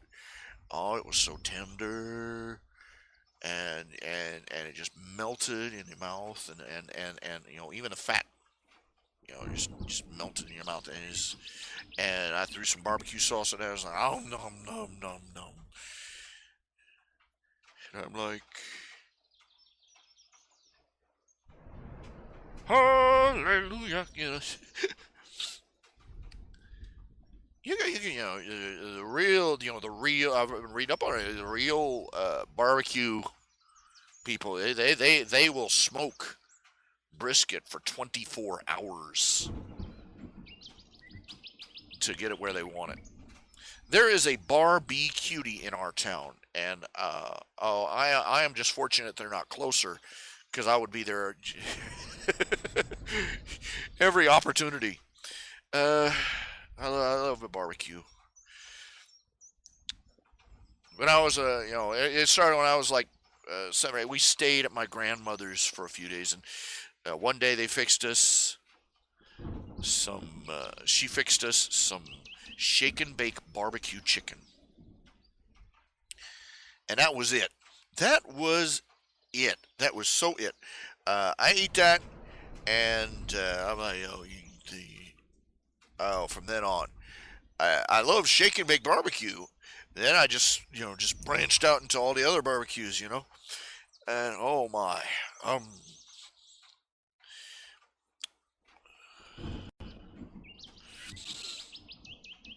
okay, I'm gonna be back in a minute. Just gotta run to the facilities. Back in a minute.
And I return.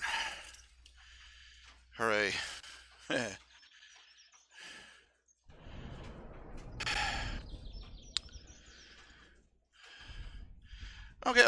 Okay.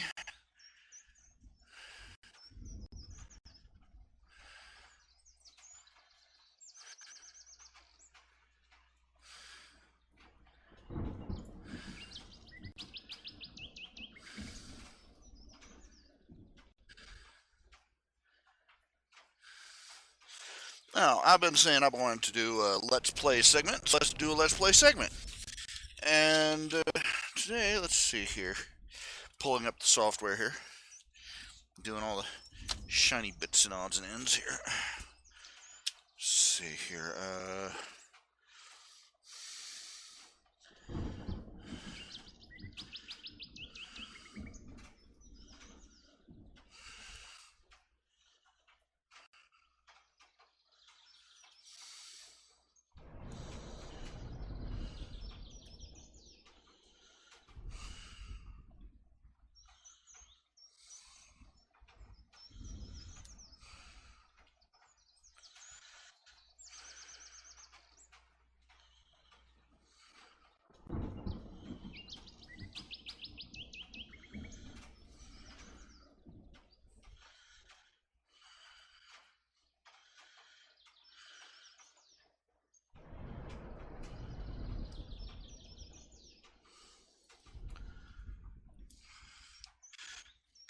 Just writing some things to do on my to-do list, which I will promptly ignore later on. There you go.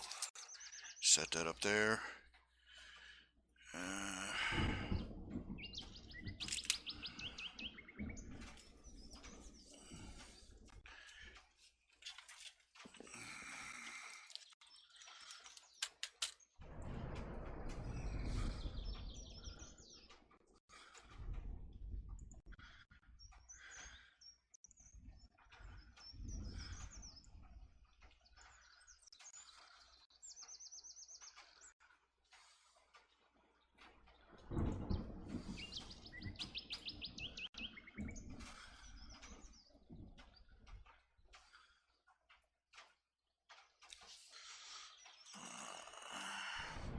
Feet are swelling and starting to hurt. I need to wrap them real quick. Now,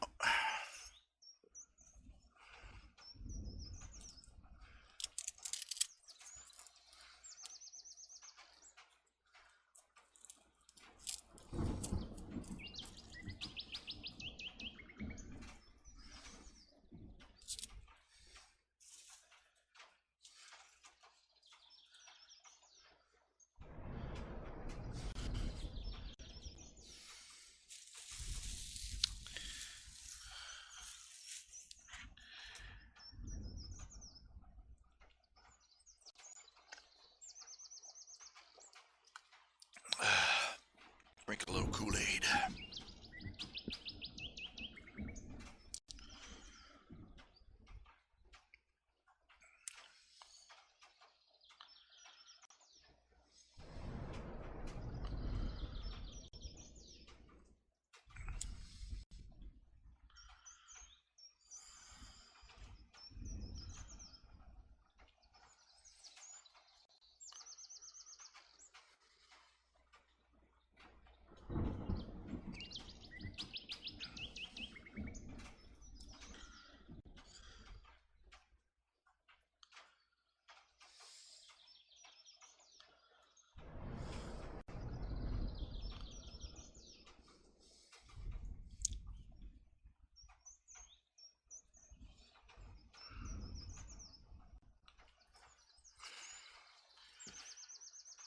Now, the program I like. Okay, for the game tonight.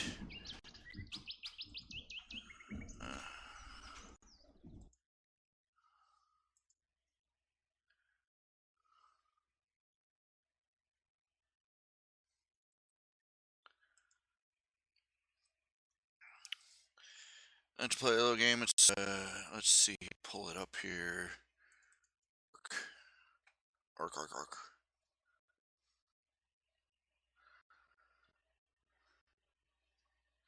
I'll tell you what got me into gaming. Okay, I tried Champions. I've played City of Heroes and Champions, but the thing that really sold me on Memorial was World of Warcraft.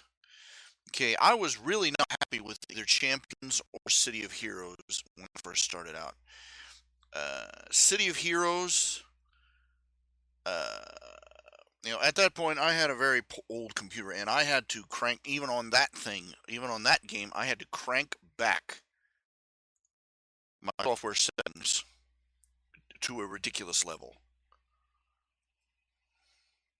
And it looked bad. The play, the gameplay was bad. The storyline was bad. It just didn't work.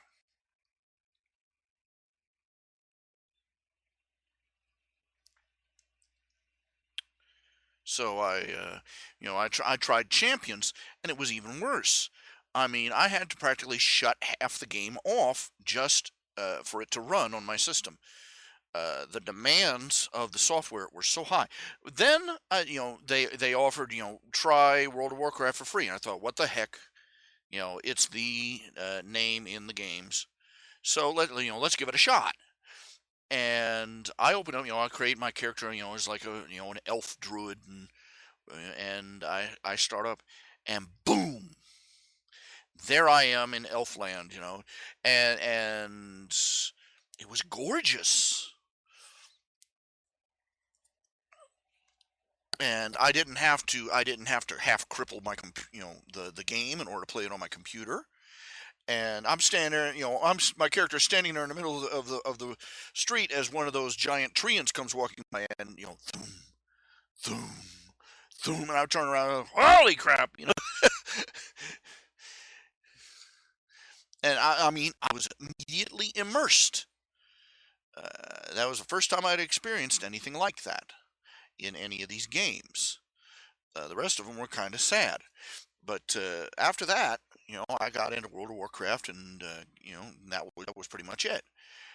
I eventually got a computer that could handle Champions Online, but I still think that the Champions Online designers really need to be taken back to they need to take it back to the drawing board. The hardware requirements are just too high.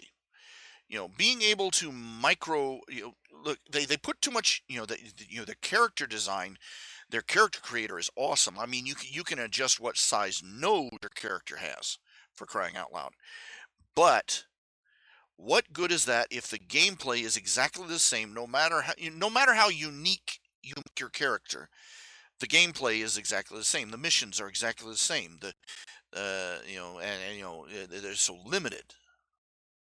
They should have made the character designer a little bit more generic and put more energy into making the game world a bit larger and a bit more immersive, and using an engine or a graphics engine that doesn't put as much a brutal demand on your computer system, so that more people could enjoy it. I mean, this is the reason World of Warcraft has stayed on top for so long, is because it can still be used on computers that are older than last week. Okay, but let's move on here. Let's see here. Okay, we're going to be playing a game. I picked it up for free on Arc Games. It's called Torchlight. You can get it for free. Torchlight 2, the sequel, I think you still have to pay for, but free game, yay, Okay, let's boot it up.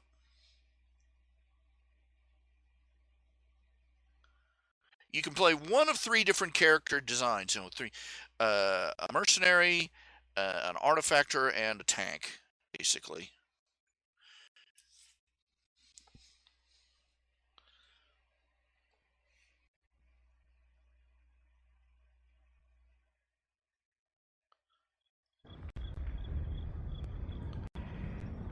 Okay, this character I've had for a long time, and I haven't played this in months, years.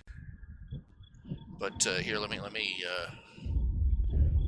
settings. I'm gonna turn the volume down here a little bit. Yeah, this is a very good game. It's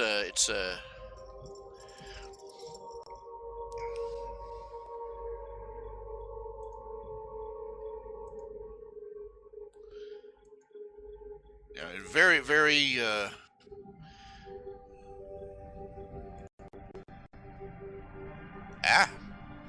hold on a second.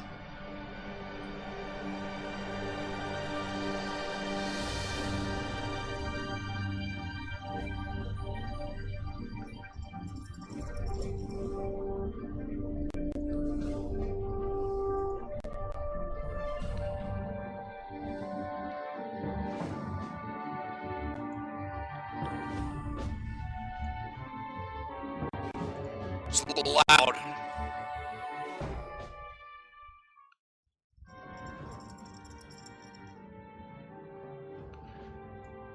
Okay. This is Garjo. We're going to start with a new character.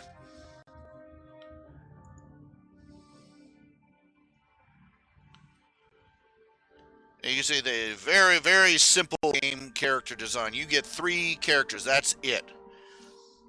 Now the Destroyer, this guy here, he excels at melee combat and channels the power of his ancestors. Rawr. And then here's the Vanquisher. Just a second. She is an expert marksman and uses traps to confuse and debilitate her foes. Now, I prefer the Alchemist. He channels the power of Ember to attack from far and summons minions to his side.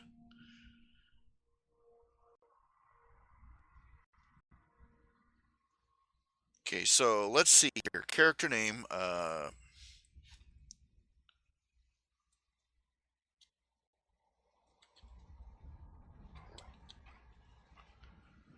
I'll call him Let Play.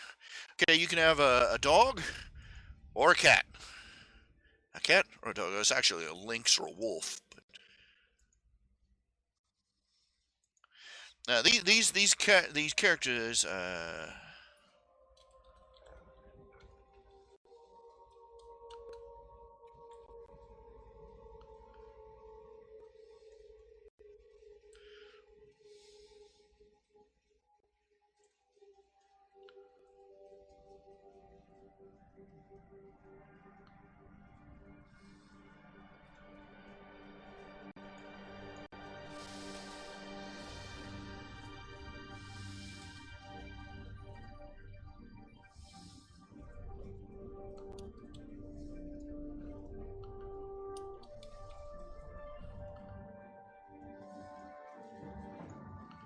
That's a stupid sounding name, but let's go with it. We're going with easy. I'm not interested in challenging myself. I want to have fun. I don't want to make myself an ulcer. All right. Well, we'll run through the whole bit. You do all the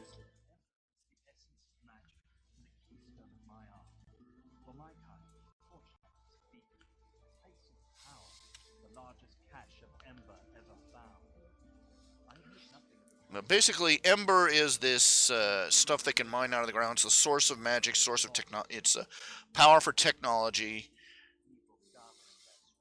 Torchlight is their main, is the mine, the mining town.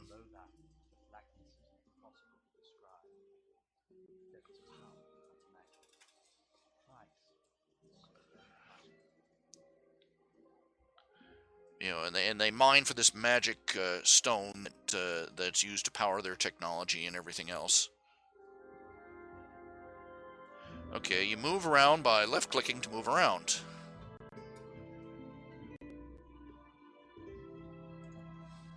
Okay, here we are. Now, if I could remember where the setting thing is. Here's Vulcan. You can drop items here to feed your pet. You can feed your pet and increases health. Your pet can carry items too and wear various artifacts too, which is really neat, you know.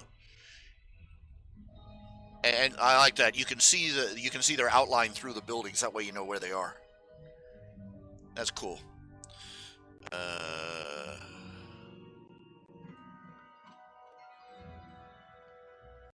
Okay. Okay, you're right. I've got a basic 1 power attack. It's a Ember Bolt. It costs you, so here's your hit points and here's your mana. Mouse button, attack.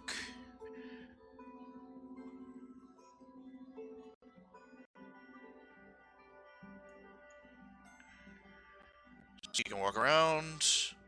You can say, hey.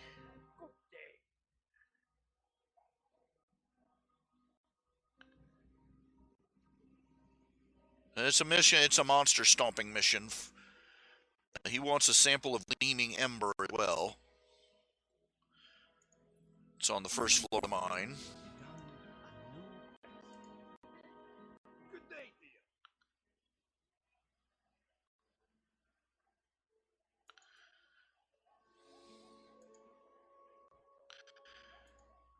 All sorts of people to talk to here. Just Anything you need.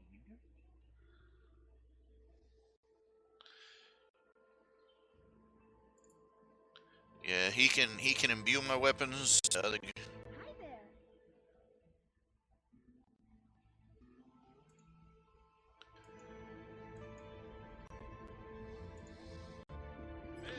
This is my inventory screen. Drag weapons and armor into the appropriate slots to equip them.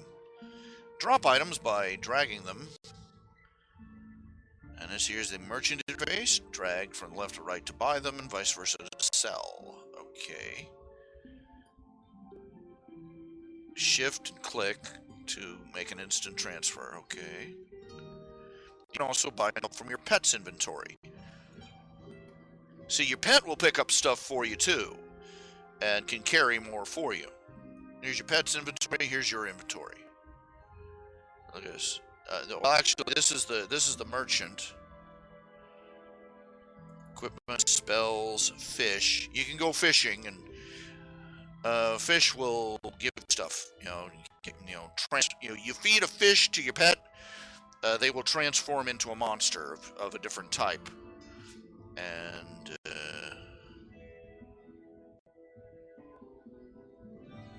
this is a town portal scroll and an identify scroll. Very nice.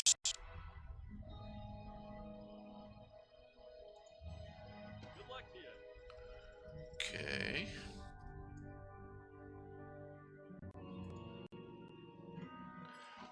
Placing items here makes them accessible to other characters you have created. This is your shared stash. So if you have more than one character, you can, dump stuff into this little treasure pit, that little treasure chest, and leave it there for them to use. How exciting. Help or stay out of the way. Brink, over here. I can't hold them back much longer. You all right, Sil? Rest here a while. I'm going ahead to finish the job. It's no wonder Master Ulrich sent for my help. The Ember mines are overrun with these creatures. His letter was urgent, but we had no idea how dire things had become.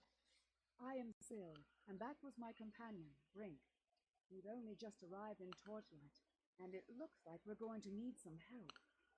You look capable, and I can pay you well. Please, catch up to Brink before he gets himself killed. You have gained a task. Okay, now this is where the rubber meets the road. Let's see here. But I want to look around just in case I've missed anything. There's a lot of places you can go for.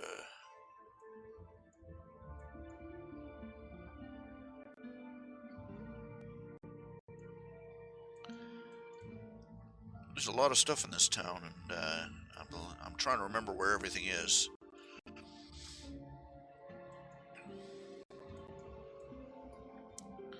Without any money, you're not going to get too far, so you might as well go to the first level, I guess.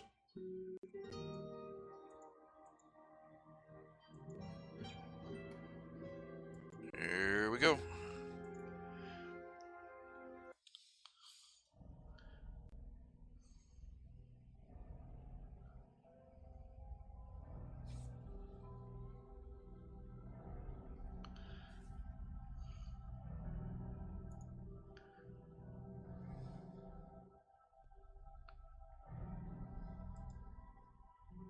I've arrived in Torchlight and begun my exploration of the tunnels below.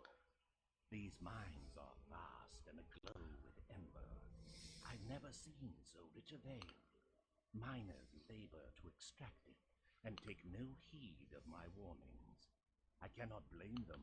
I, too, could not resist the pull of ember.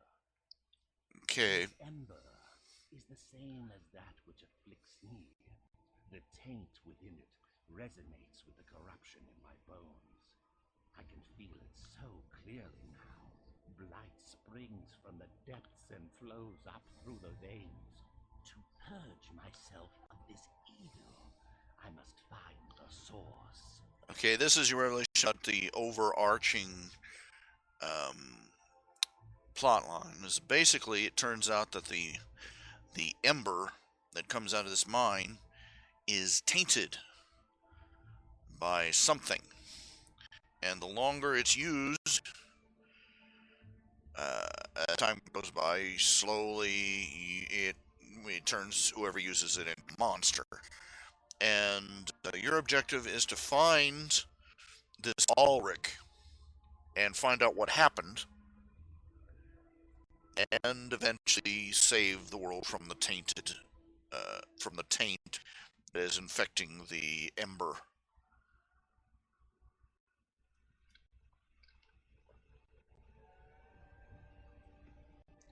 No, I've not gotten anywhere near that far.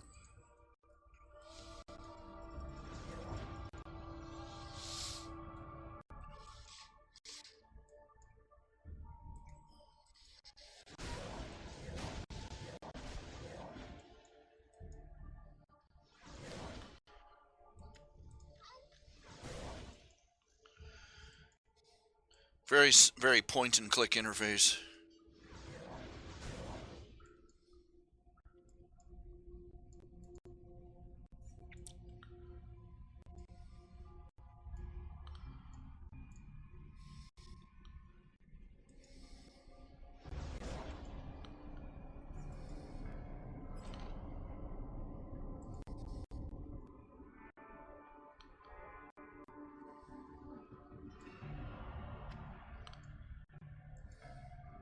I can't. Requires level 2. Oh well.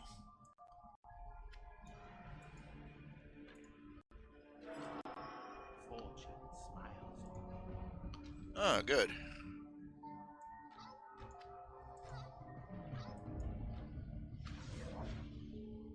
Added some extra mojo.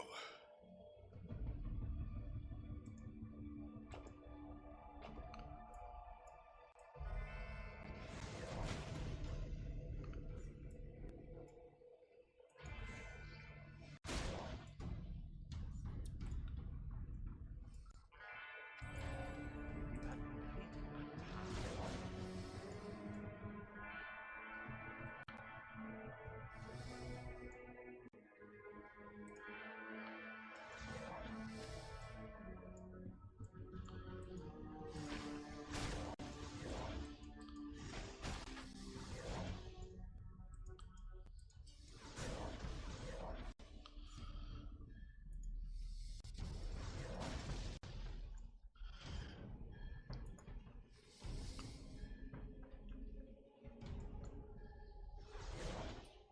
On the foreman's table, got an identify scroll. Identify scrolls are for identifying what type of magic is cast on various items. You'll carry a ton of those little scrolls naturally.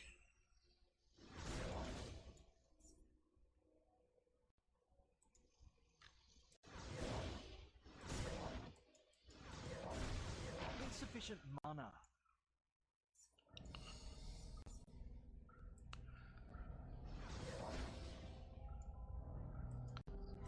Insufficient mana.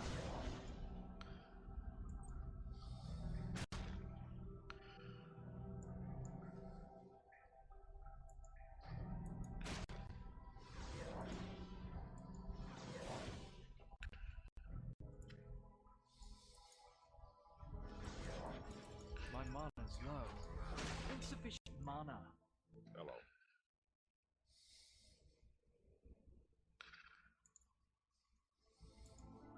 Hello.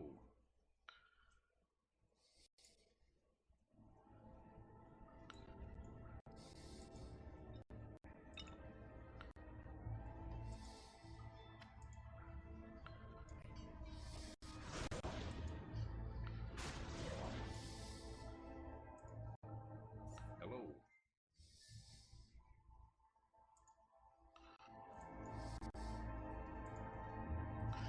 Yeah, you'll get some random NPCs wandering around through here.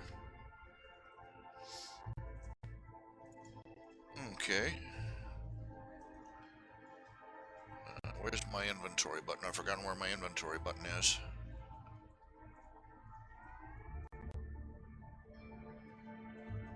Ah, there it is. Okay.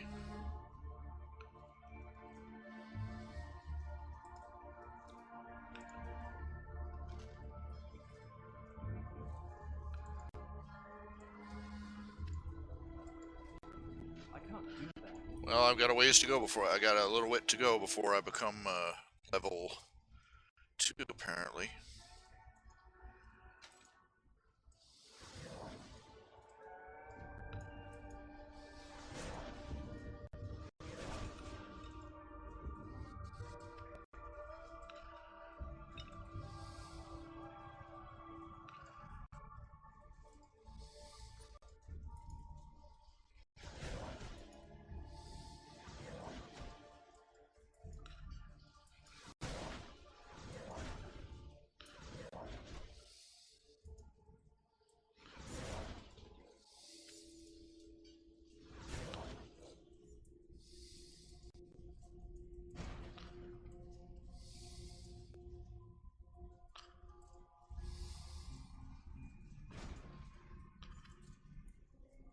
Okay, stairs down. We'll stay on level 1.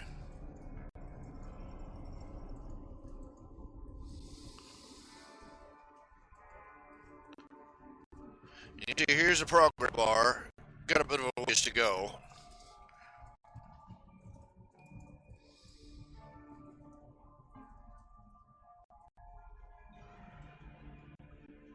And this is only level 1 of the dungeon, obviously.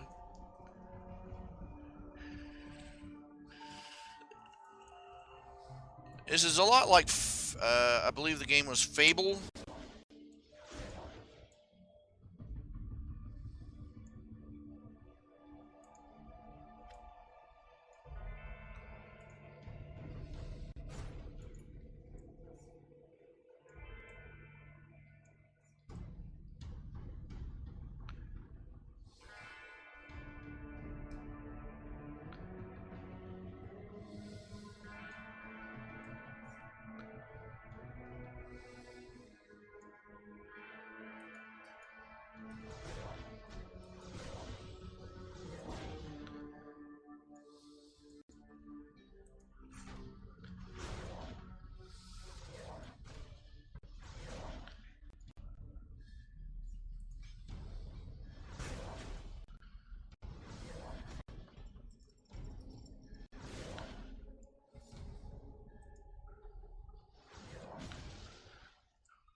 Now watch out the TNT barrels. You don't want to be standing next to them when you open them.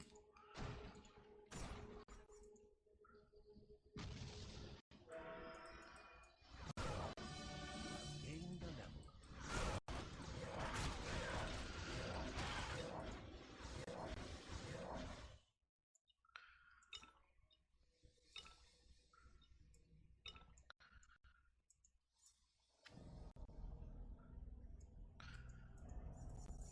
Ooh, treasure. Yay! Lots of treasure. Whether this is that. Yay. I think that's it for this level. So we will go back up. Now you can use it. You can take a shortcut. You want to get back up to town? You got a town portal scroll. Ta-da! Instant town portal. So you don't have to climb all the way back up through the dungeon all the way. You go down to like 20, 30 levels. You're like, oh, crap. But so, for this reason, you want to save those town portals in their first few levels.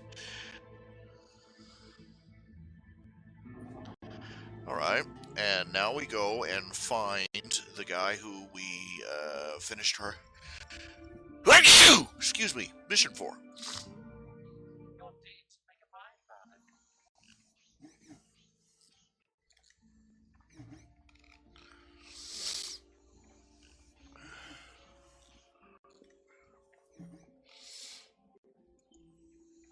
Okay, gotta find the person I...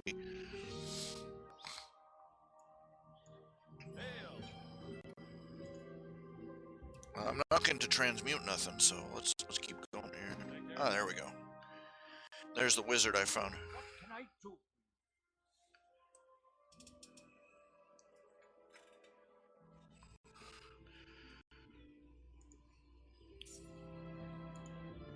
Hello there.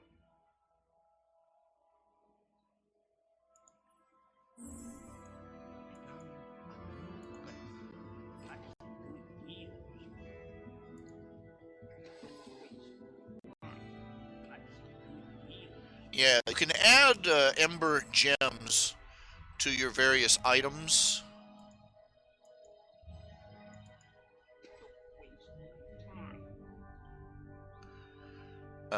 You can also destroy them, remove them, add them, change them. Let's see here. Leather helm. Okay.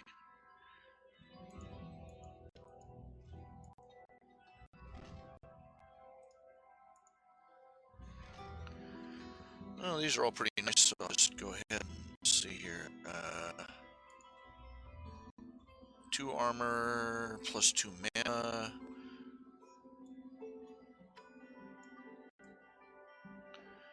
Now you can see you can't see it very well in the small screen, but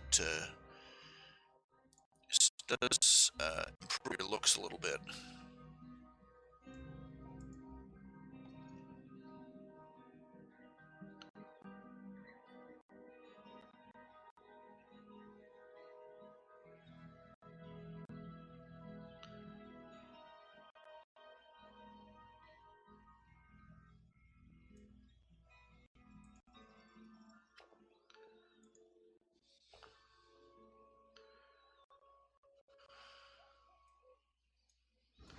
Whoops.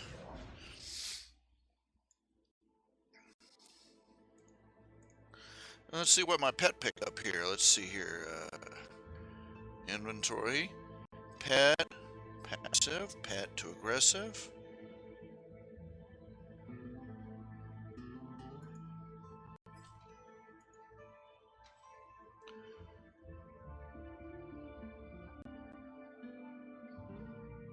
Oh, here we go.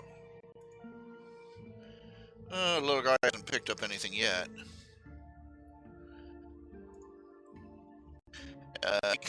He can wear necklaces, rings, and other small magical items to boost his stats.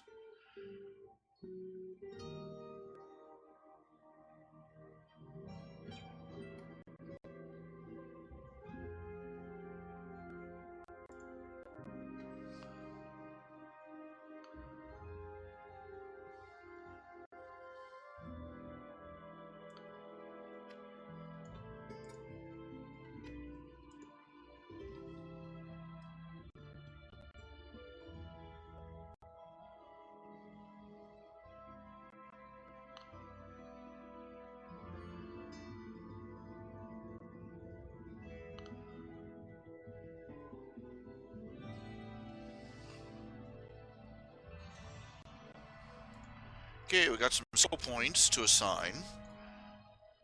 Strength, dexterity, magic. I'm definitely boosting his magic here. Maybe I just boost his strength, his defense. I'm like that.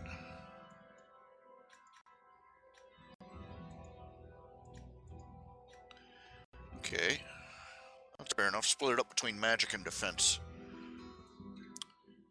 And...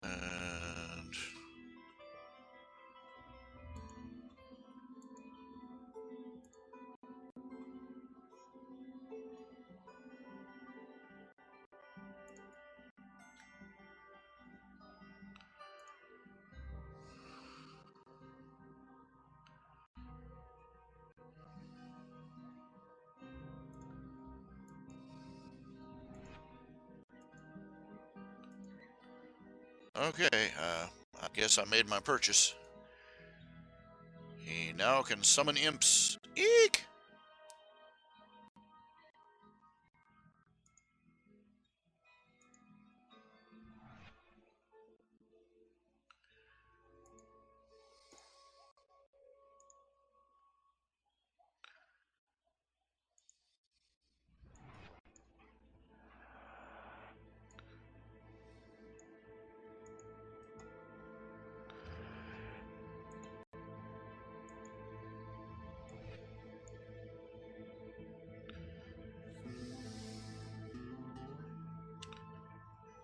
There we go.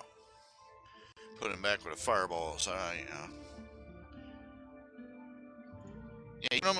yeah, you get powers to summon all sorts of monsters and junk.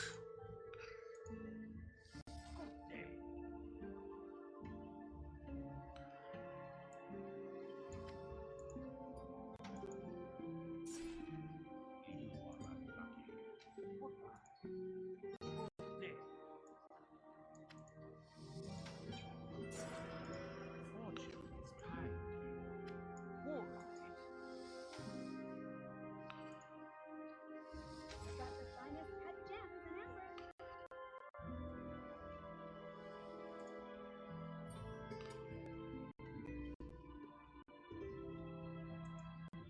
I can't afford that.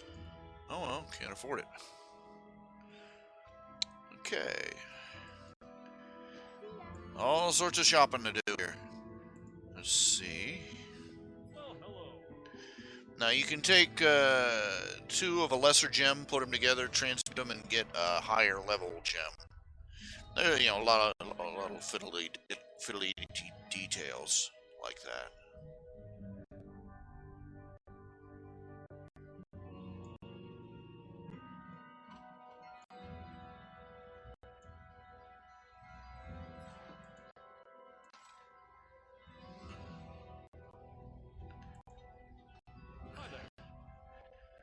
Let's see, weapons, armor, miscellaneous. Can't get enough miscellaneouses.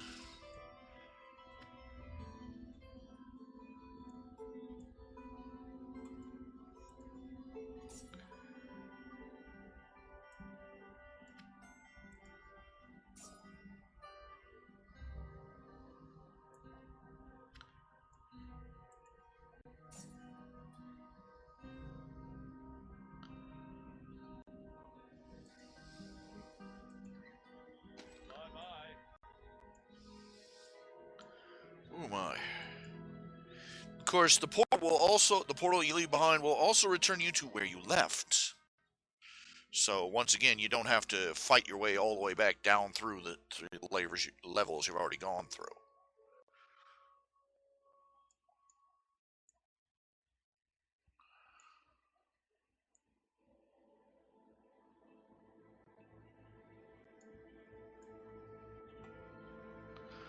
Now, I know there's a merchant here somewhere that lets you buy things like fishing poles and stuff.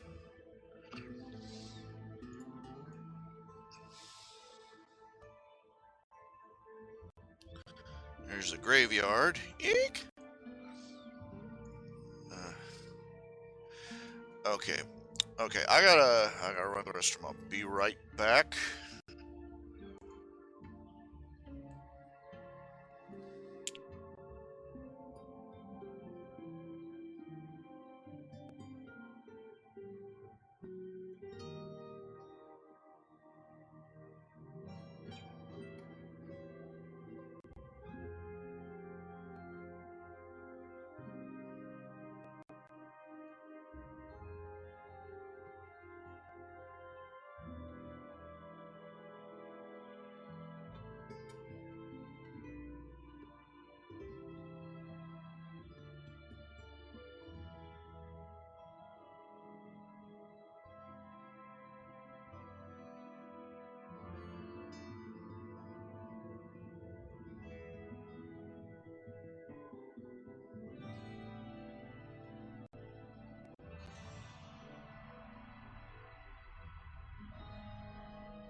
Okay, I'm back. I'm sorry. I didn't realize my microphone was off again. I've been sitting here talking to an empty to a dead microphone for 5 minutes. Uh, Question number one: will Ted kidnap her? Will Ted, what about Flurry, Hart, Shining Arbor, and Kansas' new daughter? It's not even on the radar yet. The timeline hasn't even reached that point where Cadence is pregnant.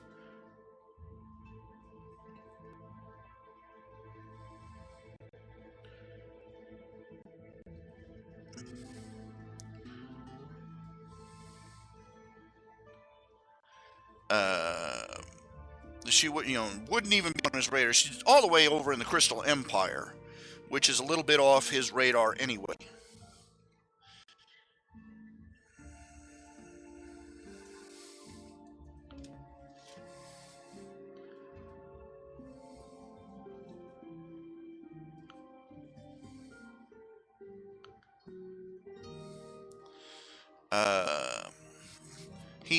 He's a villain, but he's not the sort of guy who's going to pick on a pregnant woman or a baby.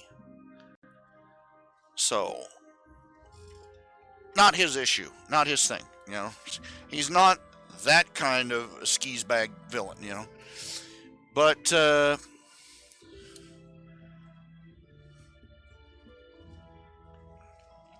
back, what was the thing I was? And I was saying it's interesting that they are going way out of their way to make sure we never see Cadence looking pregnant. We go from the episode, surprise, I'm going to have a baby. And the next time we're going to see her is next season when she's already had the baby. And apparently, from the picture, boom, right back to her girlish figure, and I'm like, do these people have a hang-up? Now, I mean, they have had opportunities these are family issues. These are things everybody has to deal with. Baby on the way.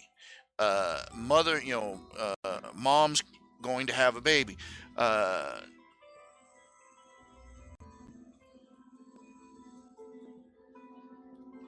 kind of thing. And but they avoid those subjects.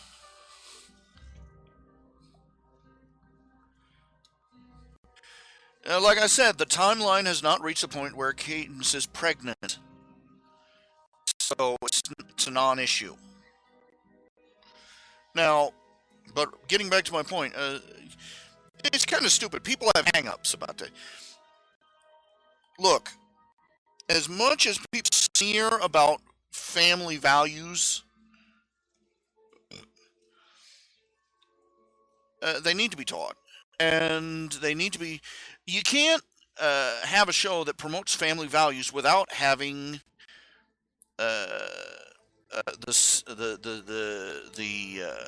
you can't have a show that teaches about family values without having the setups with family. I mean, it's like trying to teach airline safety on board a submarine. You got to put the characters in a situation where these issues come up. And if you want to teach family values, you've got to bring out scenarios that involve family, like expectant mothers, new babies, things like marriage and dating, and oh yes, boys, little things like. I hate to break it to these toy salesmen, but boys are going to figure largely into a girl's life, and at a frankly early age. Even if they're not interested in boys, they've got to deal with male classmates and playmates, and eventually, this is my point: is that when they make a show for little boys, they make a show that features everybody, men and women, boys and girls, and everybody. When they make a show for little girls, the only ones you see on stage at first are the girls, as if the rest of the world ceases to exist.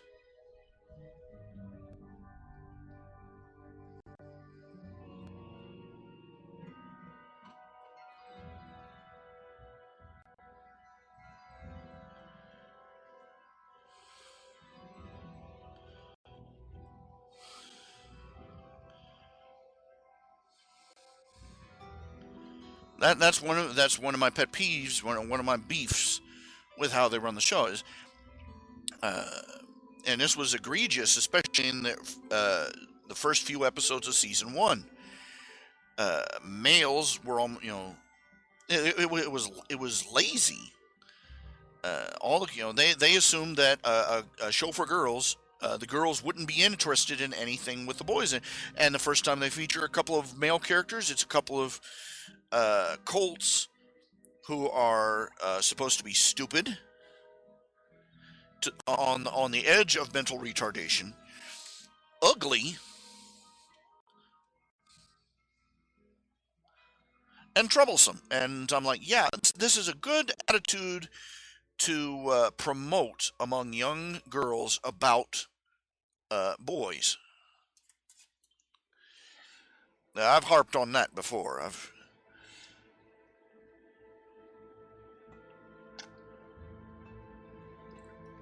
Okay. Back to the video game here. We're talking about here.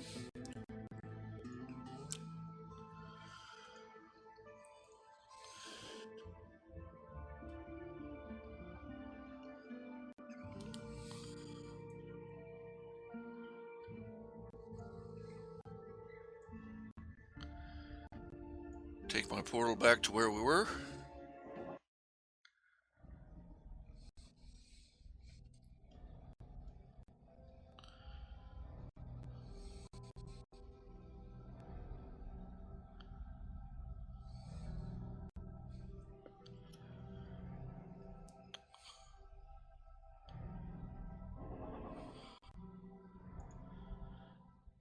The fact that they have refused to show the main six or any of the characters in the cast interacting with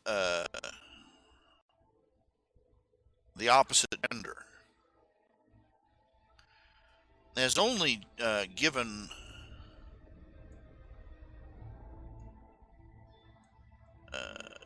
it's only given more traction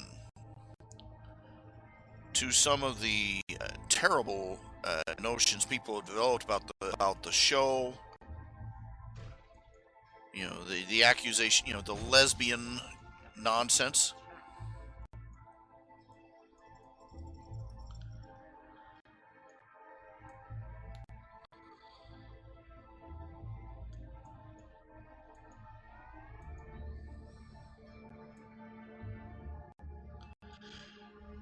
This is the problem is when these this is part of a problem in our society is that we treat these scenarios as if they were some sort of how is that helpful to treat love, marriage, dating, the opposite gender, raising a family as if they were alien concepts. The little girls have been playing house for centuries, for thousands of years. Okay, little girls have been playing with dolls, baby dolls, for forever. You can find them you can find corn husk dolls in Indian burial mounds. Okay, this is introducing things like marriage and dating and all these other things, and relation and the into the formula is not aberrant. It's normal.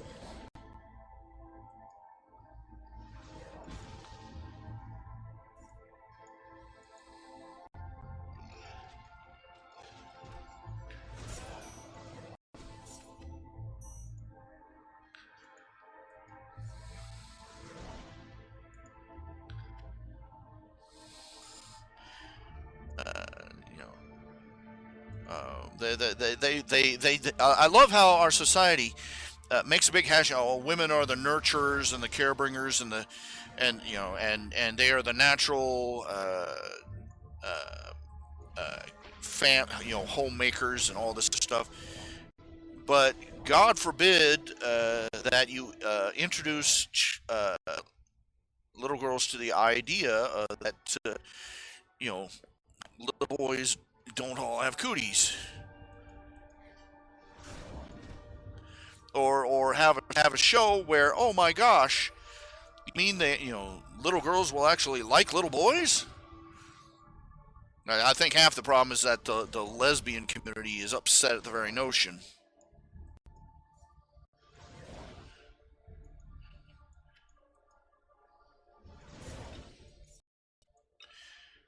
Crap, we live in a day and age where what's the name of that show with the Johnny? My mana is low. Insufficient mana.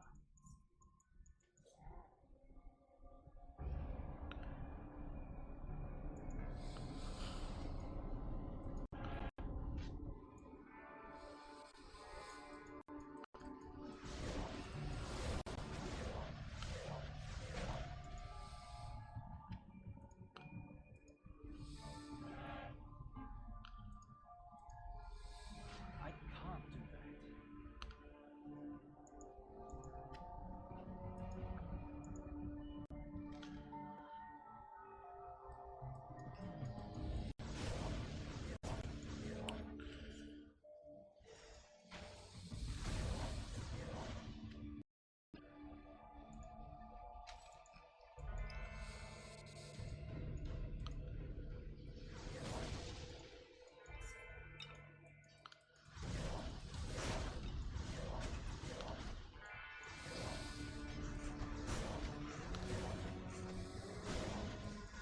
My mana is low.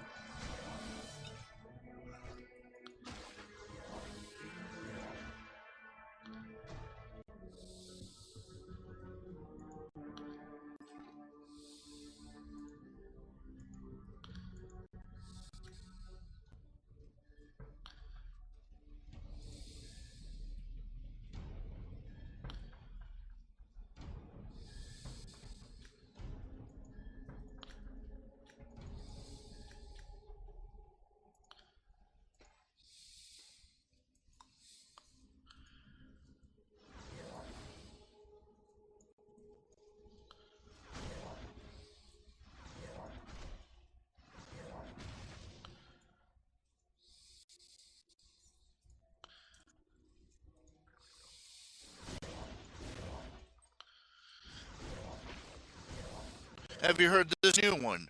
Apparently, there's new sexual alignment, asexuality.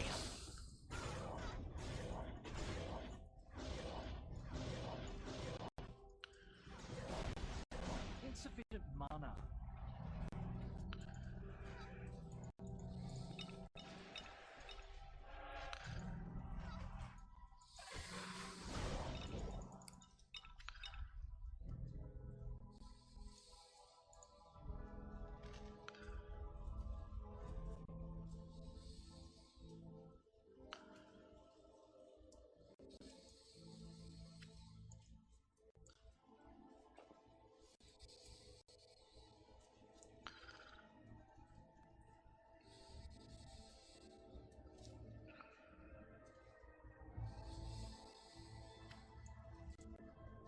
That is impossible.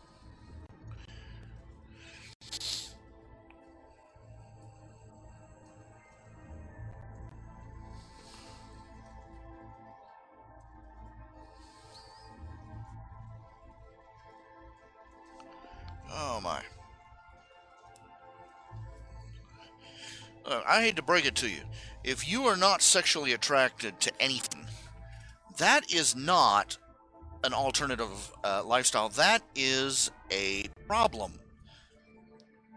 That is a biological, psychological problem.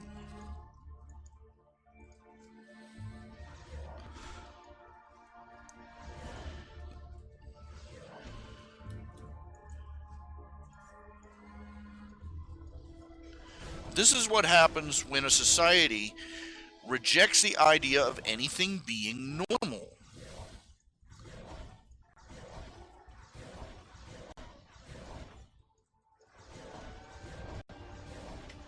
My mana is low.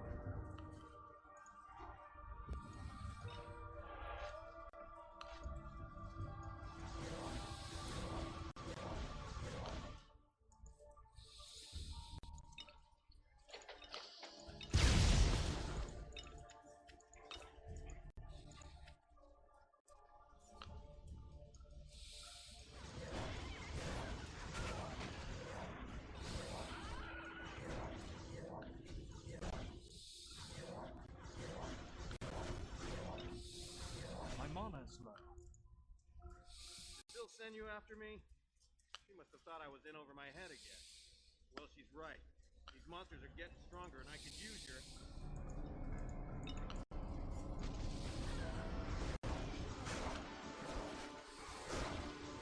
My mana is low.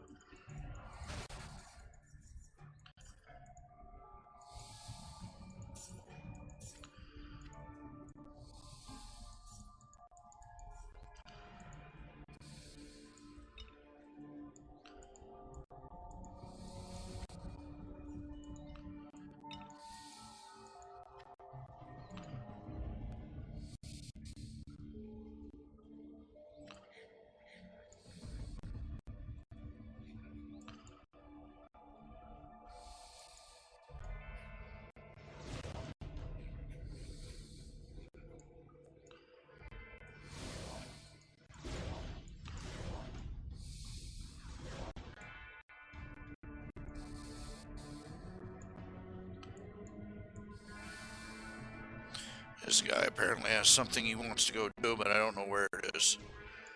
He's not exactly giving me directions.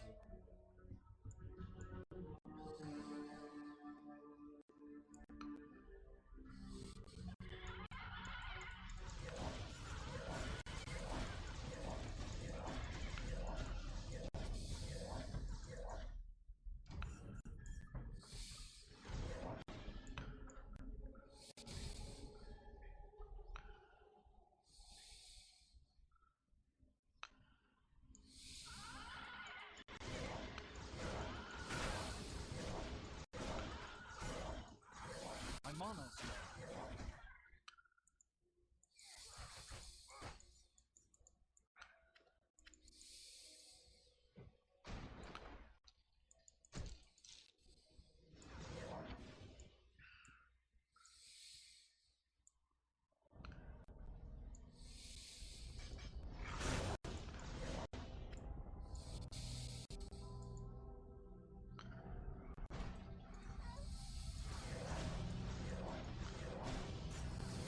My mana is low.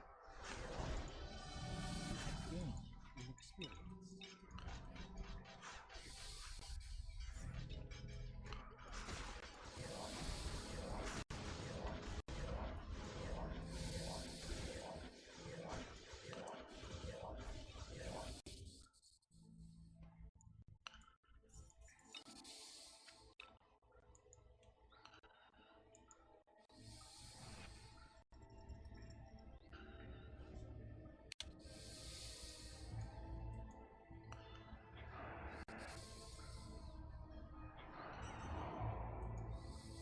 My mana is low.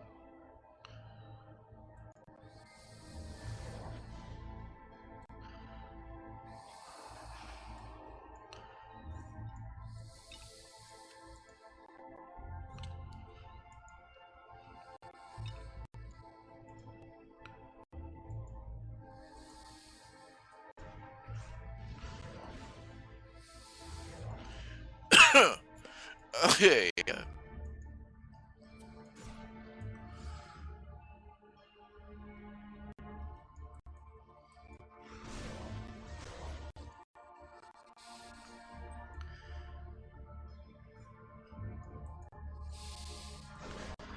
Now there's really not much to the game. It's not too difficult to learn how to play this game. Let's be truthful here. It's not a very complex game. It's basically, if you ever played Gauntlet, the old school Gauntlet, it's very similar to it. Insufficient Playing mana. style and the like.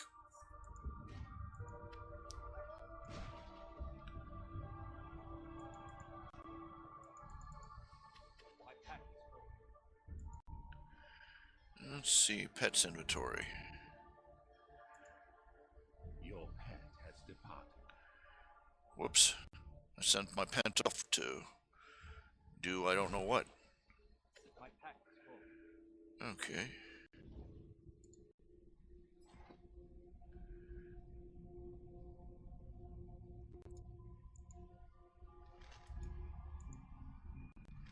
Your pet has returned. The deeper you go, you can send your pet off to the town to get coin or whatever for the junk you pick up. You load them up, they haul it off, and they come back with money. It's convenient if you don't want to leave the dungeon floor you're on.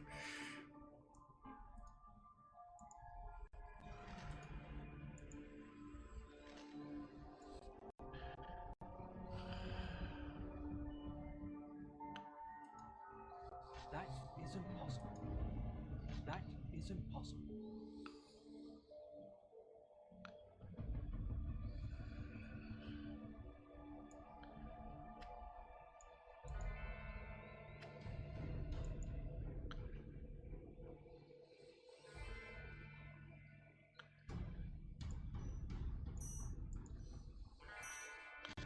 And you can take these gems, add them to your artifacts, and add all sorts of boosts to it.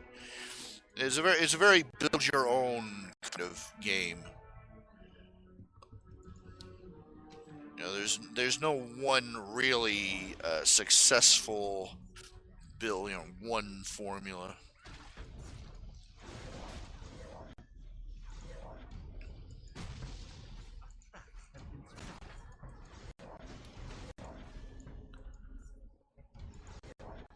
I can't carry anymore.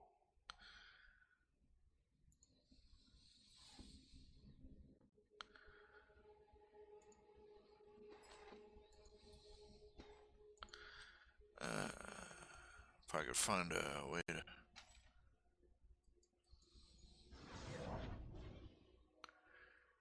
I'm trying to figure out how to open the pets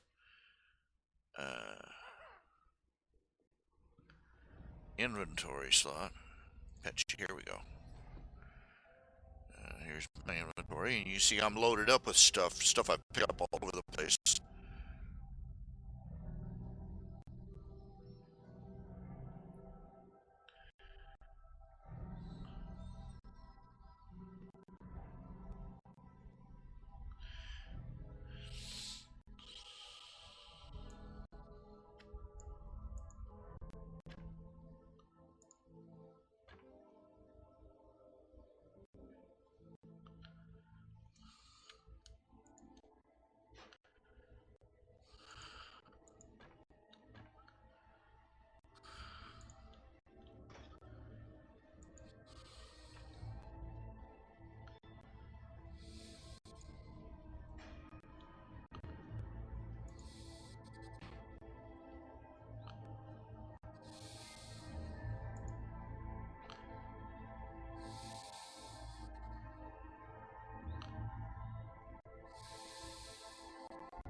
So I load up my faithful doggy with all the stuff that I don't want to carry.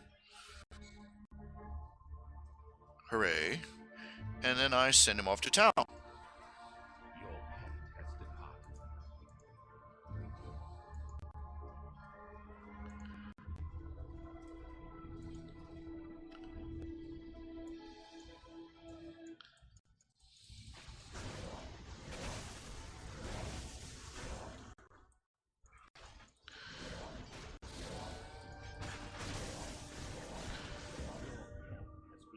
And he got 326 gold from the sale of the items I got. See? Little time saver right there. Hip hop hooray.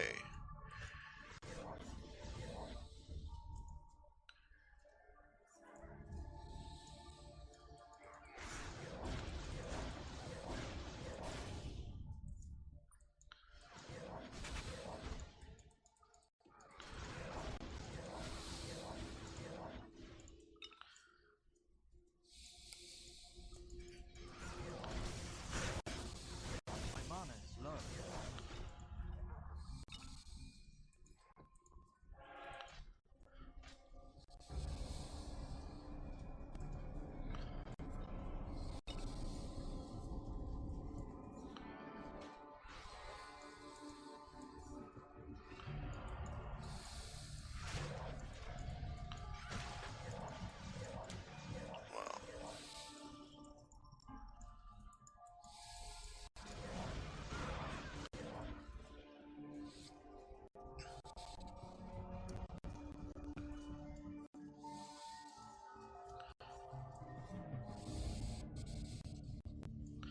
You see, each level is considerably large. You spend a good part of a good couple hours just searching one level. As you go farther down there, you get into a necropolis and an underground city, and underground jungle too, as I recall.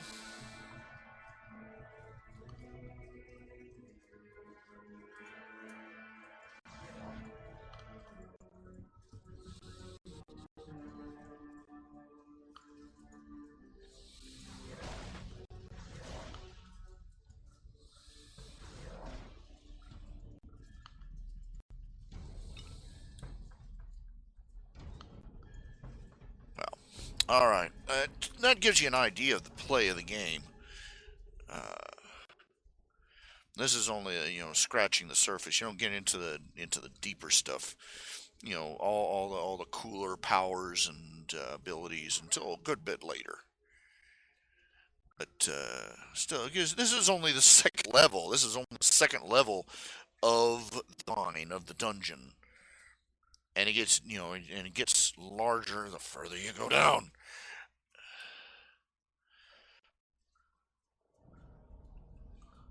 Okay, just turn that off. Give that out.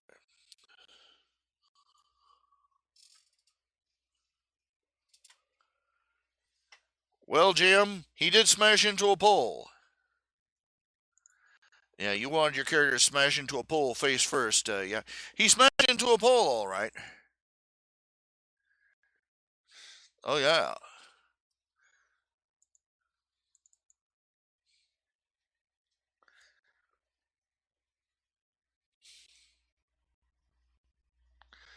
Just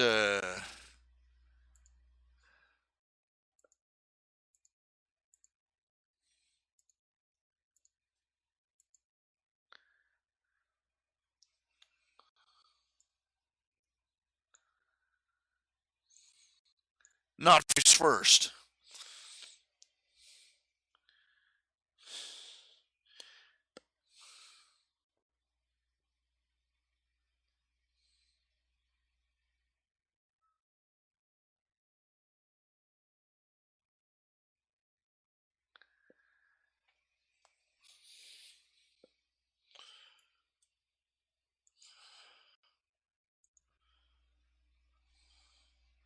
Hey, my progeny.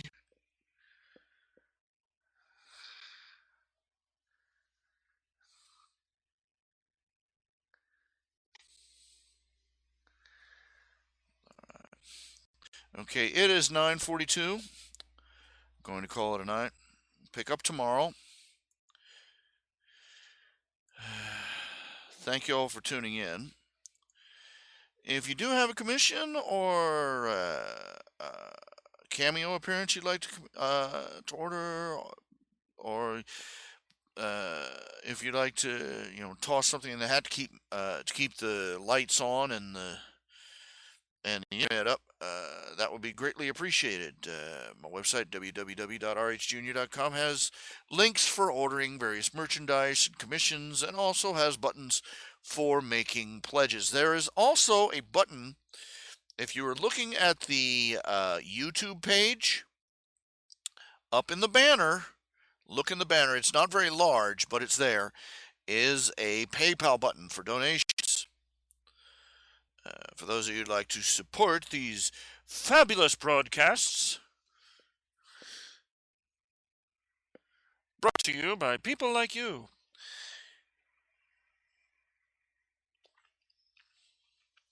That'd be the place to do it.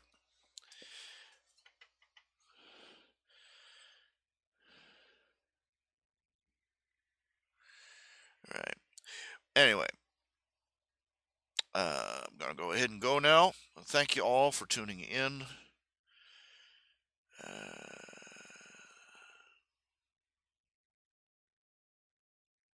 Y'all have yourselves a nice night.